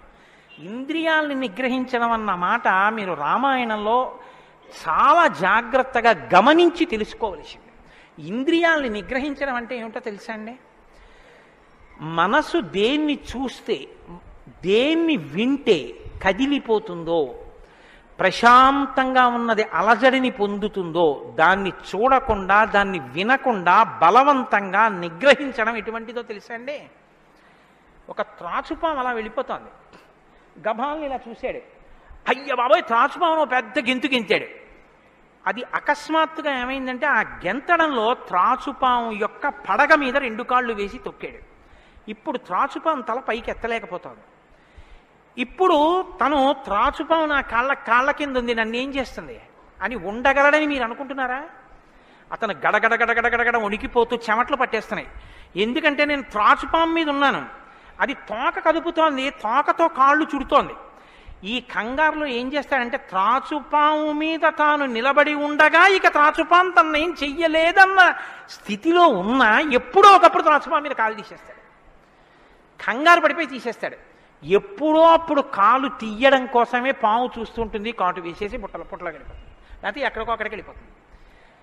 రావణుడు చేసే తపస్సు, రావణుని యొక్క ఇంద్రియ నిగ్రహం అటువంటివి. బలవంతంగా అణిచి పెడతాడు. అవకాశం రాగానే అది ఒక్కసారి జడలు విప్పి ప్రళయతాండవం చేసి రావణుణ్ణి పడగొడుతుంది. మండోదరి చెప్పింది ఈ మాట, నా సొంతం కాదు. రాముడు అలా కాదు, విచారణ చేసి ఉంటాడు. అర్థమనర్థం భావయ నిత్యం అంటారు శంకరాచార్యుల వారు. నారీస్తన భరణాభీదేశం దృష్ట్యా మాగా మోహావేశం ఏతత్ మాంసవసాది వికారం మనసి విచింత్య వారం వారం అంటారు. మనసు దేని చేత కదిలిపోతోందో దాని యథార్థ స్వరూపాన్ని బాగా విచారణ చేస్తారు. విచారణ చేసి ఈ పాటి దానికా నా ఒంట్లో ఉన్నటువంటి శక్తి అంతటినీ ఖర్చు చేసేస్తున్నాను అని మనసుని మరల్చే ప్రయత్నం చేసి ఆ వస్తువు తన కళ్ళ ముందు కనపడినా ఇంకా ఆయన మనసు చెక్కు చెదరదు, ఆ స్థితిని పొందుతాడు. ఇది శంకరాచార్యులు వారు నేర్పుతారు లోకానికి. గురువు చెప్పే మాట అంటే అలా ఉంటుంది. ఆయన ఎంత చమత్కారంగా అన్నారో చూడండి. నారీస్తన భరణాభీదేశం దృష్ట్యామోగా మోహావేశం. ఎందుకంత వెర్రెక్కిపోతున్నావు? యవ్వనం ఒంట్లో ఉండి ఓపికన్న కాలంలో నీ శరీరం కన్నా స్త్రీ శరీరంలో 2 వికారాలు ఉన్నాయి. శరీరపు ఊర్ధ్వభాగంలో 2 చోట్ల మాంసపు ముద్దలు పైకి పొటమరించాయి. శరీర అధోభాగంలో మాంసము కొంత లోపలికి వెళ్ళి ఉంది. ఈ రెండు వికారాల కోసం నీ శరీరంలో ఉన్న సమస్త శక్తిని నశింపచేసుకున్నావు. ఇదా నీకు నరజన్మ ప్రయోజనం? మనసి విచింతియ వారం వారం, దీన్ని బాగా ఆలోచించు అన్నది. ఇది పట్టుకుందనుకోండి, కంటిని మనసుని కంటితో చూడడం వల్ల కదపగలిగిన మనసుకి ఇప్పుడు ఆ వస్తువు కనపడినా ఇక మనసు కదలదు. ఇది ఇంద్రియ నిగ్రహం అంటారు. ఇంద్రియాలని జయించడం అంటే అది. ఇది రాముడు. అందుకే ధృతిమాన్ వసీ, అపారమైన శక్తితో ఉంటాడు, సంకల్ప శక్తితో ఉంటాడు, ఇంద్రియములను జయించిన వాడై ఉంటాడు. బుద్ధిమాన్ నీతిమాన్ వాగ్మి శ్రీమాన్ శత్రునిబర్హణ విపులాంసో మహాబాహు కంబుగ్రీవో మహాహను. నిజంగా శ్రీరామాయణాన్ని ప్రతి శ్లోకం ప్రతి మాట వ్యాఖ్యానం చేస్తే 42 రోజులు ఏమిటండి? నేను రిటైర్ అయిపోయే వరకు చెప్పినా శ్రీరామాయణం అయ్యేదేం కాదు, కానీ ఏదో 42 రోజుల్లో పూర్తి చేశాను అనిపించుకోవడం అంతే. కాబట్టి బుద్ధిమాన్ నీతిమాన్ వాగ్మి, అన్ని విద్యలు తెలుసున్నవాడు, శ్రీమాన్ ఐశ్వర్యం ఉన్నవాడు, శత్రు నిబర్హణ శత్రువులను నిగ్రహించగలిగినవాడు, విపులాంసో ఎత్తైన మూపున్నవాడు, మహాబాహు బలిశిర బాహువులున్నవాడు, కంబుగ్రీవో శంఖం వంటి కంఠం ఉన్నవాడు, మహాహను చెక్కిళ్ల పైభాగం చాలా ఉన్నతంగా ఉన్నటువంటి వాడు. అటువంటి మహానుభావుడు ఈ లోకంలోనే ఉన్నాడు. ప్రజాపతి సమశ్రీమాం ధాతారి పురుషూదన రక్షితా జీవలోకస్య ధర్మస్య పరిరక్షిత రక్షితా స్వస్య ధర్మస్య స్వజనస్య చ రక్షిత వేదాంగతత్వజ్ఞో ధనుర్వేదే చ నిస్థితః. ఎంత గొప్పగా మాట్లాడారండి నారద మహర్షి. నిజంగా ప్రజాపతి సమశ్రీమాన్, ఈ ప్రపంచాన్నంతటినీ పోషించగలిగినటువంటి వాడు, సాక్షాత్ శ్రీ మహావిష్ణువు. ధాతారి పునిషూదన శత్రువులను నిగ్రహించగలిగిన వాడు, రక్షితా జీవలోకస్య ఈ లోకాలన్నింటినీ రక్షించగలిగిన వాడు, ధర్మస్య పరిరక్షిత ధర్మాన్ని రక్షించేటటువంటి వాడు. ధర్మాన్ని రక్షిస్తాడు కాబట్టి అధర్మాన్ని నిగ్రహిస్తాడు కూడా. ధర్మస్య పరిరక్షిత రక్షిత స్వస్య ధర్మస్య, తన ధర్మాన్ని తాను రక్షించుకుంటాడు. రక్షితా స్వస్య ధర్మస్య స్వజనస్య చ రక్షిత, అందరినీ రక్షిస్తే మరి స్వజనులు ఎవరు? అంటే ఆయననే నమ్ముకుని ఉన్న వాళ్ళెవరో ఆ వారి రక్షణ యందు మరింత అప్రమత్తంగా ఉండేటటువంటి స్వరూపం ఉన్నటువంటి వాడు. అటువంటి వాడు సచ సర్వగుణోపేత కౌసల్యానందవర్ధన సముద్రయివ గాంభీర్యే ధైర్యేణ హిమవానివా. ఇందులోంచేనండి వాల్మీకి మహర్షి చెప్పిన శ్లోకాల్లోంచే తర్వాత ఉపమానాలన్నీ వచ్చాయి. ఇప్పటికీ మనం చూడండి, ఆయన మేరునగ ధీరుడండి అంటాం. ఆయన్ని పోల్చి చెప్పేటప్పుడు హిమవత్పర్వతము వంటి వాడు, సముద్రము వంటి గాంభీర్యం ఉన్నవాడు అని చెప్పారు నారద మహర్షి. సముద్రం చూడండి ఎంత గంభీరంగా ఉంటుందో. సముద్రం కడుపులో ముత్యాలు, రత్నాలు, వజ్రాలు ఇన్ని ఉంటాయి. ఇన్ని ఉన్నా కప్పి ఉంచుతుంది. సముద్రంలో బడబాగ్ని ఉంటుంది, కానీ తాను మాత్రం చల్లగా ఉంటుంది. సముద్రం ఒడ్డుకొస్తుంది, వచ్చి మీ కాళ్ళు తాను కడుగుతుంది. చేతకానిది ఎదురొచ్చి మీ కాళ్ళు కడిగిందని మీరు ధూర్తతనంతో లోపలికెడితే మిమ్మల్ని తనలో కలుపుకుంటుంది. ఎదురొచ్చి మీ దగ్గరికి వస్తోంది కదా అని మీ కాలి చెప్పు తీసి అందులో వేస్తే తీసుకొచ్చి అవతల బారేస్తుంది ఒడ్డున. ఇది సముద్రం యొక్క గాంభీర్యం. తాను ఉప్పు కయ్యగా ఉంటుంది, పర్వదిన స్నానానికి పనికొస్తుంది. ఇన్నిటిని కప్పిపుచ్చి నిలబడగలిగినటువంటి స్వరూపం సముద్రం.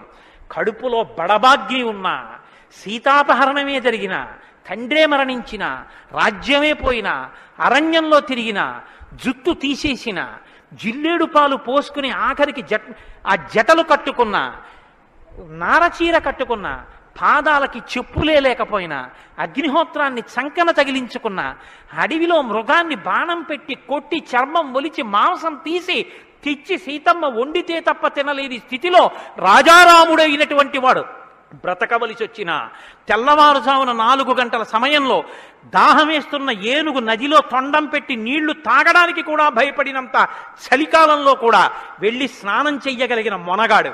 ఇన్ని కష్టాలు కడుపులో పెట్టుకుని కూడా పైకి చెక్కు చెదరకుండా ఉండగలిగినటువంటి గంభీరమూర్తి ఆయన యా రాముడంటే అన్నాడు నారదుడు.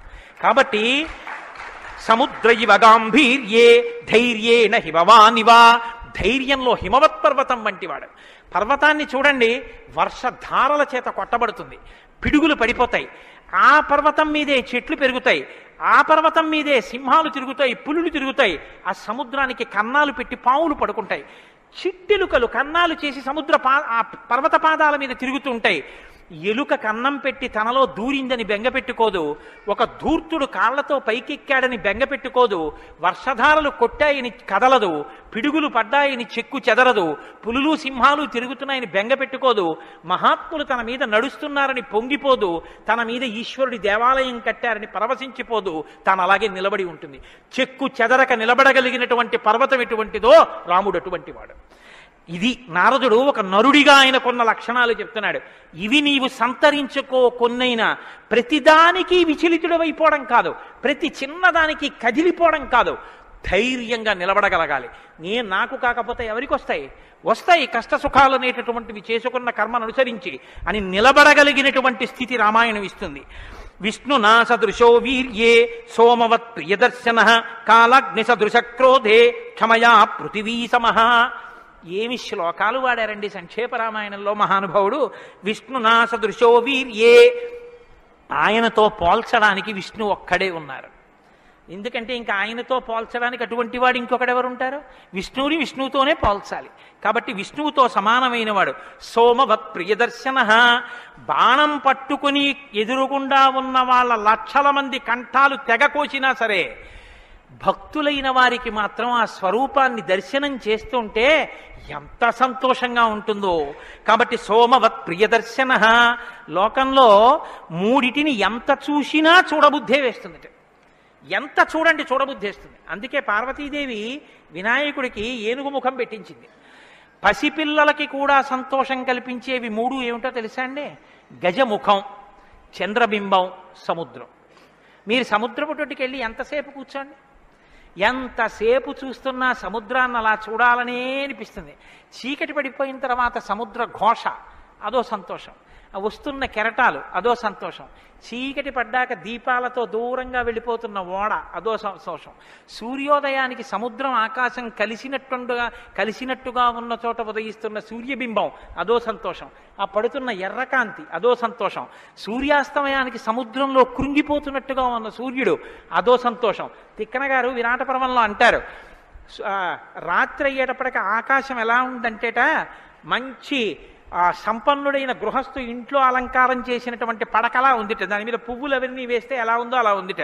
సూర్యోదయానికి ఉన్నటువంటి ఆకాశం ఎలా ఉందంటేట తెల్లవారిన తర్వాత 10 మంది చూస్తే దృష్టి దోషం కలుగుతుందని ఆ ఇంటి ఇల్లాలు దుప్పటి మీద ఉన్న పువ్వులు అవే అన్నీ పోయేటట్టు ఒక్కసారి 2 చేతులతో ఇలా దులిపేస్తే అన్నీ పోయిన తర్వాత దుప్పటి ఎలా ఉందో ఆకాశం ఎలా ఉంది తెల్లారాకంటారు. అలా ఆ సముద్రాన్ని చూస్తుంటే ఎంత అందంగా ఉంటుందో. పసిపిల్లల దగ్గర నుంచి కవుల వరకు జ్ఞానుల వరకు సముద్రం ఆనందమే. పసిపిల్లాడికి ఏం తెలిసనే ఆనందం, వృద్ధుడికి ఏం తెలిసనే ఆనందం. అందరూ సముద్రపు వెళ్ళికెళ్ళి ఆనందం పొందుతారు. ఆఖరికి తుఫాను సమయంలో సముద్రం చూడడం అదో సంతోషం కొంతమందికి. కాబట్టి సముద్రం 2, చంద్రబింబం. చంద్రబింబాన్ని ఎంతసేపు చూడండి సంతోషం. రామాయణంలో వాల్మీకి మహర్షి వర్ణిస్తారు సుందరకాండలో చంద్రబింబాన్ని, ఏమి వర్ణనలో ఆ సర్గలు. కాబట్టి చంద్రబింబం. 3 ఏనుగు. ఏనుగు చూడండి, వెంకటాచల క్షేత్రానికో తిరుత్తణియో వెడితే ఆ ఏనుగు ముందు నించుంటే పిల్లల్ని ఎంతసేపు నించో పెట్టండి సంతోషమే. ఆ తొండం ఇలా ఇలా ఆడిస్తూ ఆ ఏనుగు అలా నిలబడి అరటిపండు ఎత్తి నోట్లో పెట్టుకుని ఆ దుమ్ము తీసి మీద పోసుకుని స్నానం చేసి తెల్లటి దంతాలు, దాని స్వరూపం, దాని చిన్ని చిన్ని కళ్ళు, దాని వెంట్రుకలు, దాని తోక, పెద్ద పెద్ద కాళ్ళు, ఇంతంత గోళ్ళు, గుండ్రంగా పాదాలు. ఆ ఏనుగుని ఎంతసేపు చూసినా అబ్బా ఇంకేం చూస్తానులేండి అనిపించదు, అలా చూడబుద్ధి వేస్తుంది. అలా చూడబుద్ధి వేస్తుంది కాబట్టి ధ్యానం చేసేటప్పుడు ముందు గణపతి యొక్క ముఖాన్ని తదేకంగా చూస్తే ఆ ధ్యాన నిష్ట చేత విఘ్నములు తొలగిపోతాయి. కాబట్టి పరమేశ్వరుడు అందరూ తొందరగా దృష్టి పెట్టి చూడడానికి వైముఖ్యం కలగనటువంటి ముఖాన్ని నా కొడుక్కి పెడితే అందరికీ ఉపకారం జరుగుతుందని ఏనుగు తలకాయ తీసుకొచ్చి వినాయకుడికి పెట్టాడు. అది కారణం. వినాయకుడికి ఏనుగు తలకాయ ఉండడానికి కారణాల్లో అదొకటి. కాబట్టి విష్ణునా సదృశో వీర్యే సోమవత్ ప్రియదర్శన కాలాగ్ని సదృశ క్రోధే. క్రోధం, కోపం వచ్చిందా కాలాగ్ని ఎటువంటిదో అటువంటి వాడు. క్షమయా పృథివీ సమః. ఈ భూమికి ఎంత ఓర్పో రాముడికి అంత ఓర్పు. నిద్రలేస్తూనే భూమిని తంతాం, భరిస్తుంది. మలమూత్రాలు భూమి మీద విసర్జిస్తాం, భరిస్తుంది. ఉమ్మి భూమి మీద వేస్తాం, ఊరుకుంటుంది. పోనీ ఏదో పొరపాటున వచ్చింది వేరు, కావాలని ఒక రకమైన తాంబూలం వేసుకుని బొమ్మడమే ప్రయోజనంగా నెత్తురు కక్కుకునేవాడు కక్కుకున్నట్టు భూమి మీద ఎర్రటి మరకలు పడేటట్టు అదే పనిగా ఉమ్మి వేసేటటువంటి వాడిని కూడా భరించినటువంటి భూమాత యొక్క ఓర్పుని ఎంత స్తోత్రం చేయాలి నిజంగా. కాబట్టి అన్నం కావాలి, నాగలి పెట్టి అమ్మ గుండెల మీద చీరుతాం. ఇల్లు కట్టుకోవాలి, శంకుస్థాపన పేరుతో గుణపాలు పెట్టి అమ్మ గుండెల మీద గుచ్చుతాం. ఆఖరికి ఇంత సంపాదించి ఇంత కీర్తి తెచ్చి మా నాన్నగారు, మా బాబాయ్ గారు, మా మేనమావ, మా ఆయన ఇన్ని బంధుత్వాలు పెట్టుకున్న వాళ్ళు ఆ ఊపిరి ఆగిపోగానే తీసుకెళ్లి బయట చిరిగిపోయిన బొంతో చాపో వేసి పడుకోబెట్టి కొత్త చాప తెచ్చి 4 కర్రలకేసి తాడేసి కట్టి తీసుకెళ్లిపోతుంటే ఆఖరణ పుచ్చుకునేది ఈ తల్లి ఒక్కతే. ఎవ్వరు ఇంట్లో ఒక్క రాత్రి కూడా ఉంచుకోరు. యావత్ పవనో నివసతి దేహే తావత్ పృచ్చతి కుశలంగేహే గతవతి వాయౌ దేహాపాయే భార్యా బిభ్యతి తస్మిన్ కాయే అంటారు శంకర భగవత్పాదులు.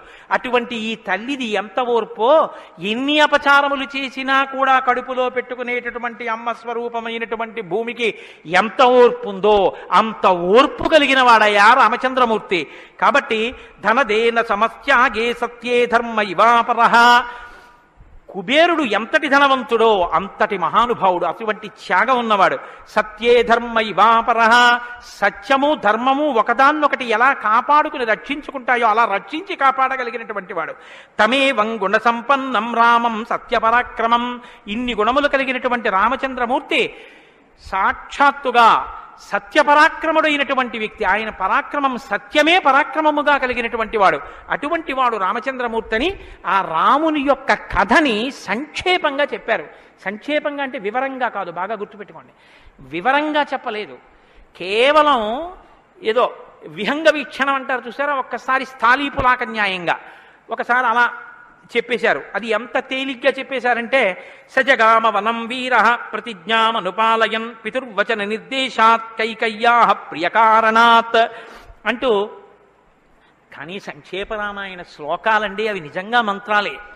దశరథ మహారాజు గారు లేక లేక లేక లేక సంతానం కలగలేదని బెంగ పెట్టుకుని అశ్వమేధయాగం చేసి తత్పాపాన్ని పోగొట్టుకుని పుత్రకామేష్టి చేస్తే యజ్ఞపురుషుడు ఆవిర్భవించి ప్రసాదాన్నిస్తే ఆ పాయసాన్ని అనురూపలైనటువంటి తన భార్యలు స్వీకరిస్తే పెద్ద భార్య అయినటువంటి కౌసల్యాదేవి యొక్క గర్భాన్ని జనించినటువంటి సాక్షాత్తు విష్ణుస్వరూపుడైన ధర్మాత్ముడైన రామచంద్రమూర్తి పినతల్లి అయిన కైకమ్మ 14 సంవత్సరములు అరణ్యవాసం చేసి రాజ్యాభిషేకాన్ని విడిచిపెట్టుకోవాలి రామచంద్రమూర్తిని 2 వరములు రాత్రికి రాత్రి దశరథ మహారాజు గారిని అడ్డుపెట్టి నిగ్రహిస్తే తండ్రిని సత్యవాక్యమునందు నిలబెట్టడం కోసమని రామచంద్రమూర్తి రాజ్యాన్ని పరిత్యజించి నారవస్త్రాలు కట్టుకుని చెప్పులు కూడా విడిచిపెట్టి మహానుభావుడు అరణ్యానికి బయలుదేరి వెళ్ళిపోతున్నారు. ఆ వెళ్ళిపోతున్నటువంటి సమయంలో రామస్య దయితా భార్య నిత్యం ప్రాణ సమాహిత జనకస్య కులే జాతా దేవమాయేవ నిర్మిత సర్వలక్షణ సంపన్నా నారీణాం ఉత్తమావధ సీతాప్యనుగత రామం శిశిలం రోహిణీ యథా.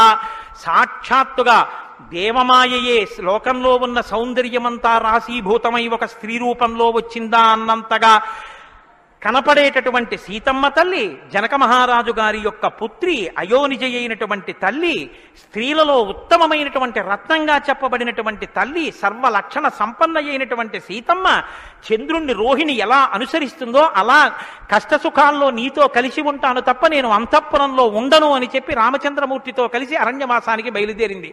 సోదరుడైనటువంటి లక్ష్మణుడు కూడా రామచంద్రమూర్తితో బయలుదేరాడు.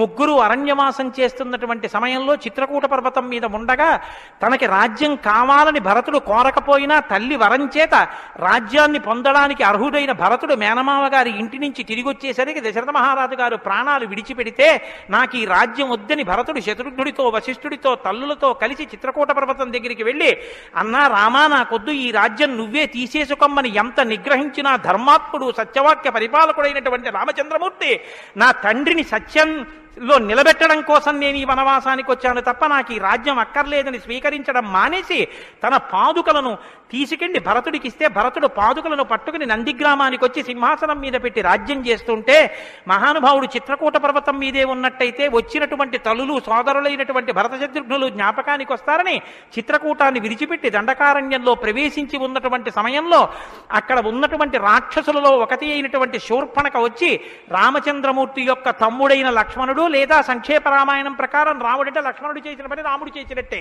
అందుకని రాముడి చేత ముకుచెవులు కోయబడితే ఆ శూర్పణక చేత ప్రేరేపింపబడిన కరదూషణాదులు త్రిశిరస్సు అనేటటువంటి 14,000 మంది రాక్షసులు రాముడి మీద దండెత్తి వస్తే తృణప్రాయంగా 14,000 మందిని నిగ్రహించినటువంటి రామచంద్రమూర్తి యొక్క పరాక్రమాన్ని శూర్పణక వల్ల తెలుసుకున్నటువంటి రావణాసురుడు అసూయతో సీతమ్మ తల్లి మీద మోహంతో సీతమ్మ తల్లిని అపహరించి తీసుకుని వెళ్ళిపోతే ఆగ్రహించినటువంటి రామచంద్రమూర్తి శబరిని దర్శనం చేసి తర్వాతి కాలంలో సుగ్రీవుడితో స్నేహం చేసి వారిని నిగ్రహించి దశ దిశలకి వానరుల్ని పంపిస్తే దక్షిణ దిక్కుకు వెళ్ళినటువంటి హనుమ సీతమ్మ తల్లి యొక్క జాడ కనిపెట్టి 100 యోజనముల సముద్రాన్ని దాటి ఈవలి ఒడ్డుకు వచ్చి రామచంద్రమూర్తికి సీతమ్మ క్షేమవార్త చెప్తే రామచంద్రమూర్తి నీలుని యొక్క సహకారంతో సముద్రానికి సేతువు కట్టి సముద్రాన్ని దాటి ఆవలి ఒడ్డుకు వెళ్లి లంకారాజ్యంలో వానర సహకారంతో రావణ కుంభకర్ణాది వీరులను నిగ్రహించి తిరిగి మళ్ళీ అయోధ్యా పట్టణానికి వచ్చి పట్టాభిషిక్తుడై 11,000 సంవత్సరములు ఈ రాజ్యాన్ని పరిపాలన చేసి రామరాజ్యం ఇలా ఉంటుంది అని చెప్పి లోకానికి చాటి చెప్పిన వాడయ్యా రామచంద్రమూర్తి అంటేని సంక్షేప రామాయణాన్ని కథారూపంగా శ్లోకరూపంగా నారద మహర్షి వాల్మీకి మహర్షికి ఉపదేశం చేశారు. ఉపదేశం చేస్తే సంతోషించారు. ఆ రామరాజ్యం యొక్క గొప్పతనాన్ని 4 శ్లోకాలు వినకపోతే మనం దోషం చేసిన వాళ్ళం అవుతాం.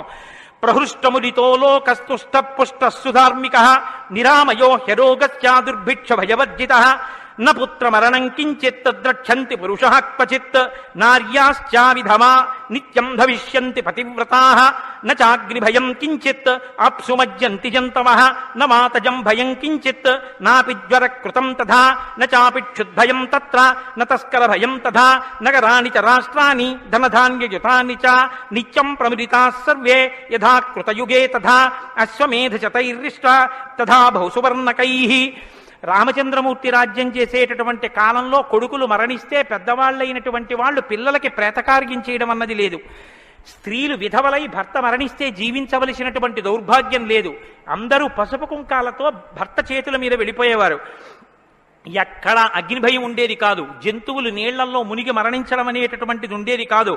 వాత భయం కానీ, అనారోగ్యాలు కానీ, జ్వరాలు ఏర్పడడం కానీ, భయంకరమైన వ్యాధులు పటమరించడం కానీ, దొంగతనం కానీ, క్షుద్బాధ కానీ, ఆకలితో అలమటించడం కానీ, అశాంతి కానీ లోకంలో ఎక్కడా లేవు. అశ్వమేధాది యాగములను చేసి ఎంతో మంది బ్రాహ్మణులకి బంగారాన్ని దానం చేశాడు. గవాం కోట్యయుతం దత్వా బ్రహ్మలోకం ప్రయాస్యతి అసంఖ్యేయం ధనం దత్వా బ్రాహ్మణేభ్యో మహాయశాః. కొన్ని కోట్ల గోవులు దానం చేశాడు. కొన్ని కోట్ల బంగారు నాణెములు దానం చేశాడు. 10 వర్ష సహస్రాణి 10 వర్ష శతాని చ రామో రాజ్యముపాసిత్వా బ్రహ్మలోకం గమిష్యతి. రామో రాజ్యముపాసిత్వ, రాజ్యాన్ని ఉపాసన చేశాడు మహానుభావుడు. అంత గొప్ప పరిపాలన చేసి 11,000 సంవత్సరముల పరిపాలన తర్వాత బ్రహ్మలోకాన్ని చేరుకున్నాడు. ఇదం పవిత్రం పాపఘ్నం పుణ్యం వేదైశ్చ సంవితం. ఈ రామాయణ కథ ఉన్నదే, ఈ రామాయణ కథ పాపములనన్నిటినీ పోగొడుతుంది. ఇది వేదములతో సమానమైనది. యప్పటే రామచరితం సర్వపాపై ప్రముచ్యతే. ఎవరు ఈ రామ కథని వింటున్నారో వాళ్ళకి సర్వ పాపములు తొలగిపోతాయి. సత్యం సత్యం పునఃసత్యం, ఇందులో అనుమానమేమీ లేదు. ఏతదాఖ్యానమాజుష్యం పఠన్ రామాయణం నరః. ఎవరు ఈ రామాయణాన్ని చదువుకుంటున్నారో వింటున్నారో వాళ్ళకి ఆయుష్యం నిలబడుతుంది, అపమృత్యు దోషం తొలగిపోతుంది. సపుత్ర పౌత్ర సగణః ప్రేత్య స్వర్గే మహీయతే. పుత్రుల్ని, కొడుకుల్ని, మనవల్ని చూసిన తర్వాత 3 తరాలు చూసిన తర్వాత సంతోషంతో సుఖశాంతులతో ఇహమనందు జీవించి ఆఖర్ర తేలికగా శరీరం నుంచి ప్రాణం విడిపోయి జీవుడు సంతోషంగా భగవన్నామని చెప్తూ స్వర్గలోకాన్ని చేరుకుంటాడు. ఇంతటి గొప్ప అనుభూతిని, ఐశ్వర్యాన్ని అనుగ్రహించగలిగినటువంటి శక్తి కలిగినటువంటిది రామాయణం.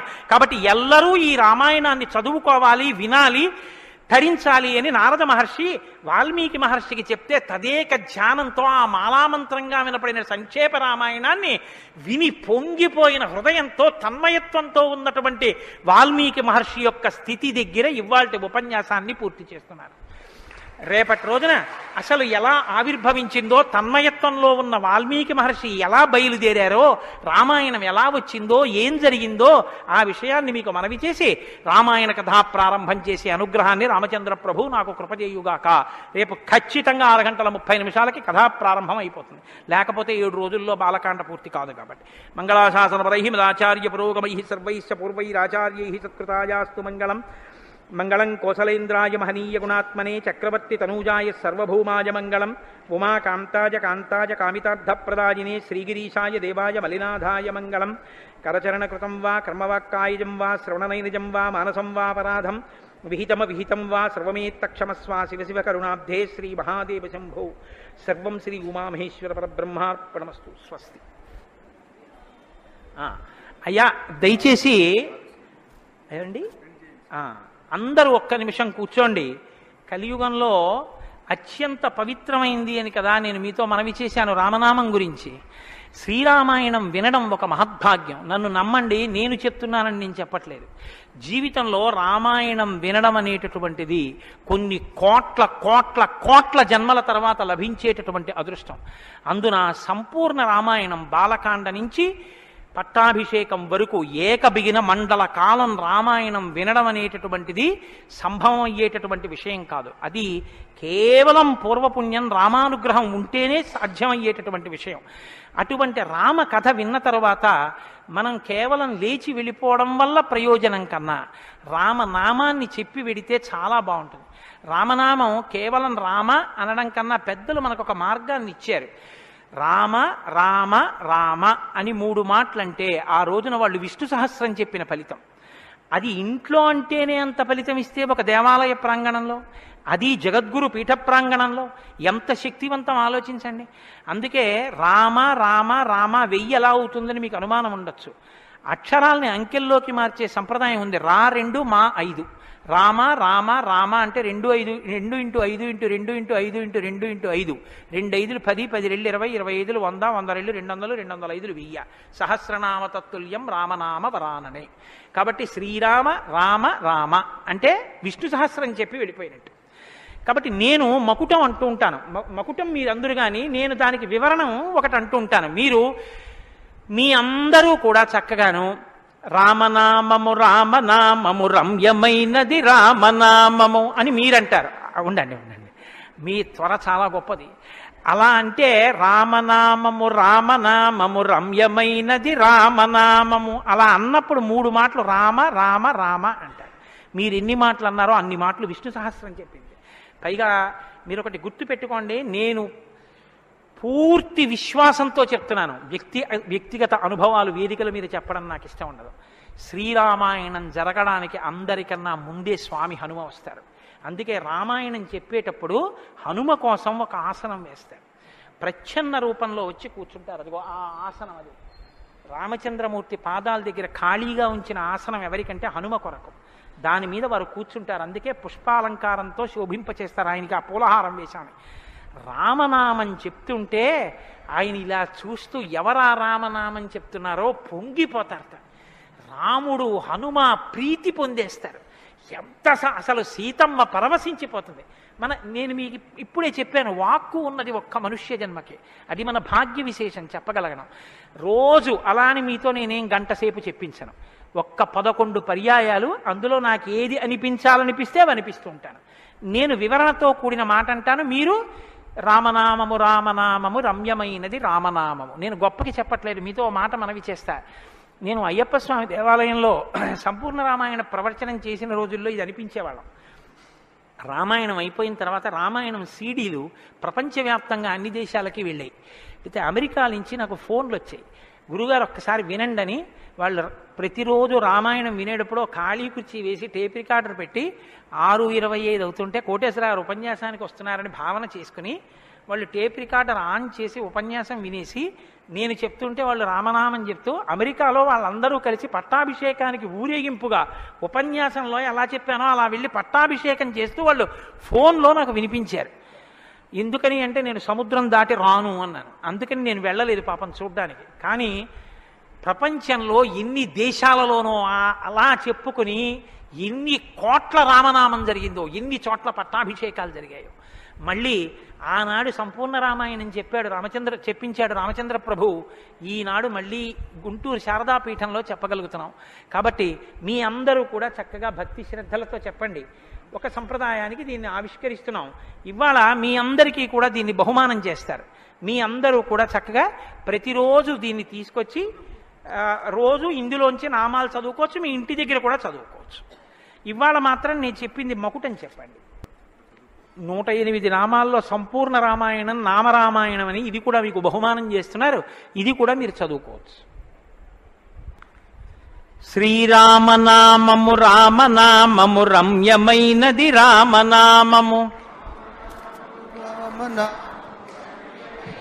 రామనామము దారి నుంటిగా నడచు వారికి తోడు నీడే రామనామము రామనామము రామనామము రమ్యమైనది రామనామము నారదాది మహామునీంద్రులు నమ్మినది శ్రీరామనామము రామనామము రామనామము రమ్యమైనది రామనామము కోరి కొలచిన వారికెల్లను కొంగు బంగరు రామనామము రామనామము రామనామము రమ్యమైనది రామనామము అండపిండ బ్రహ్మాండములకు ఆధారమైనది రామనామము రామనామము రామనామము రమ్యమైనది రామనామము బ్రహ్మ సత్యము జగన్మిథ్యా భావమే శ్రీరామనామము రామనామము రామనామము రమ్యమైనది రామనామము ఆంజనేయుని వంటి భక్తులకాశ్రయము రామనామము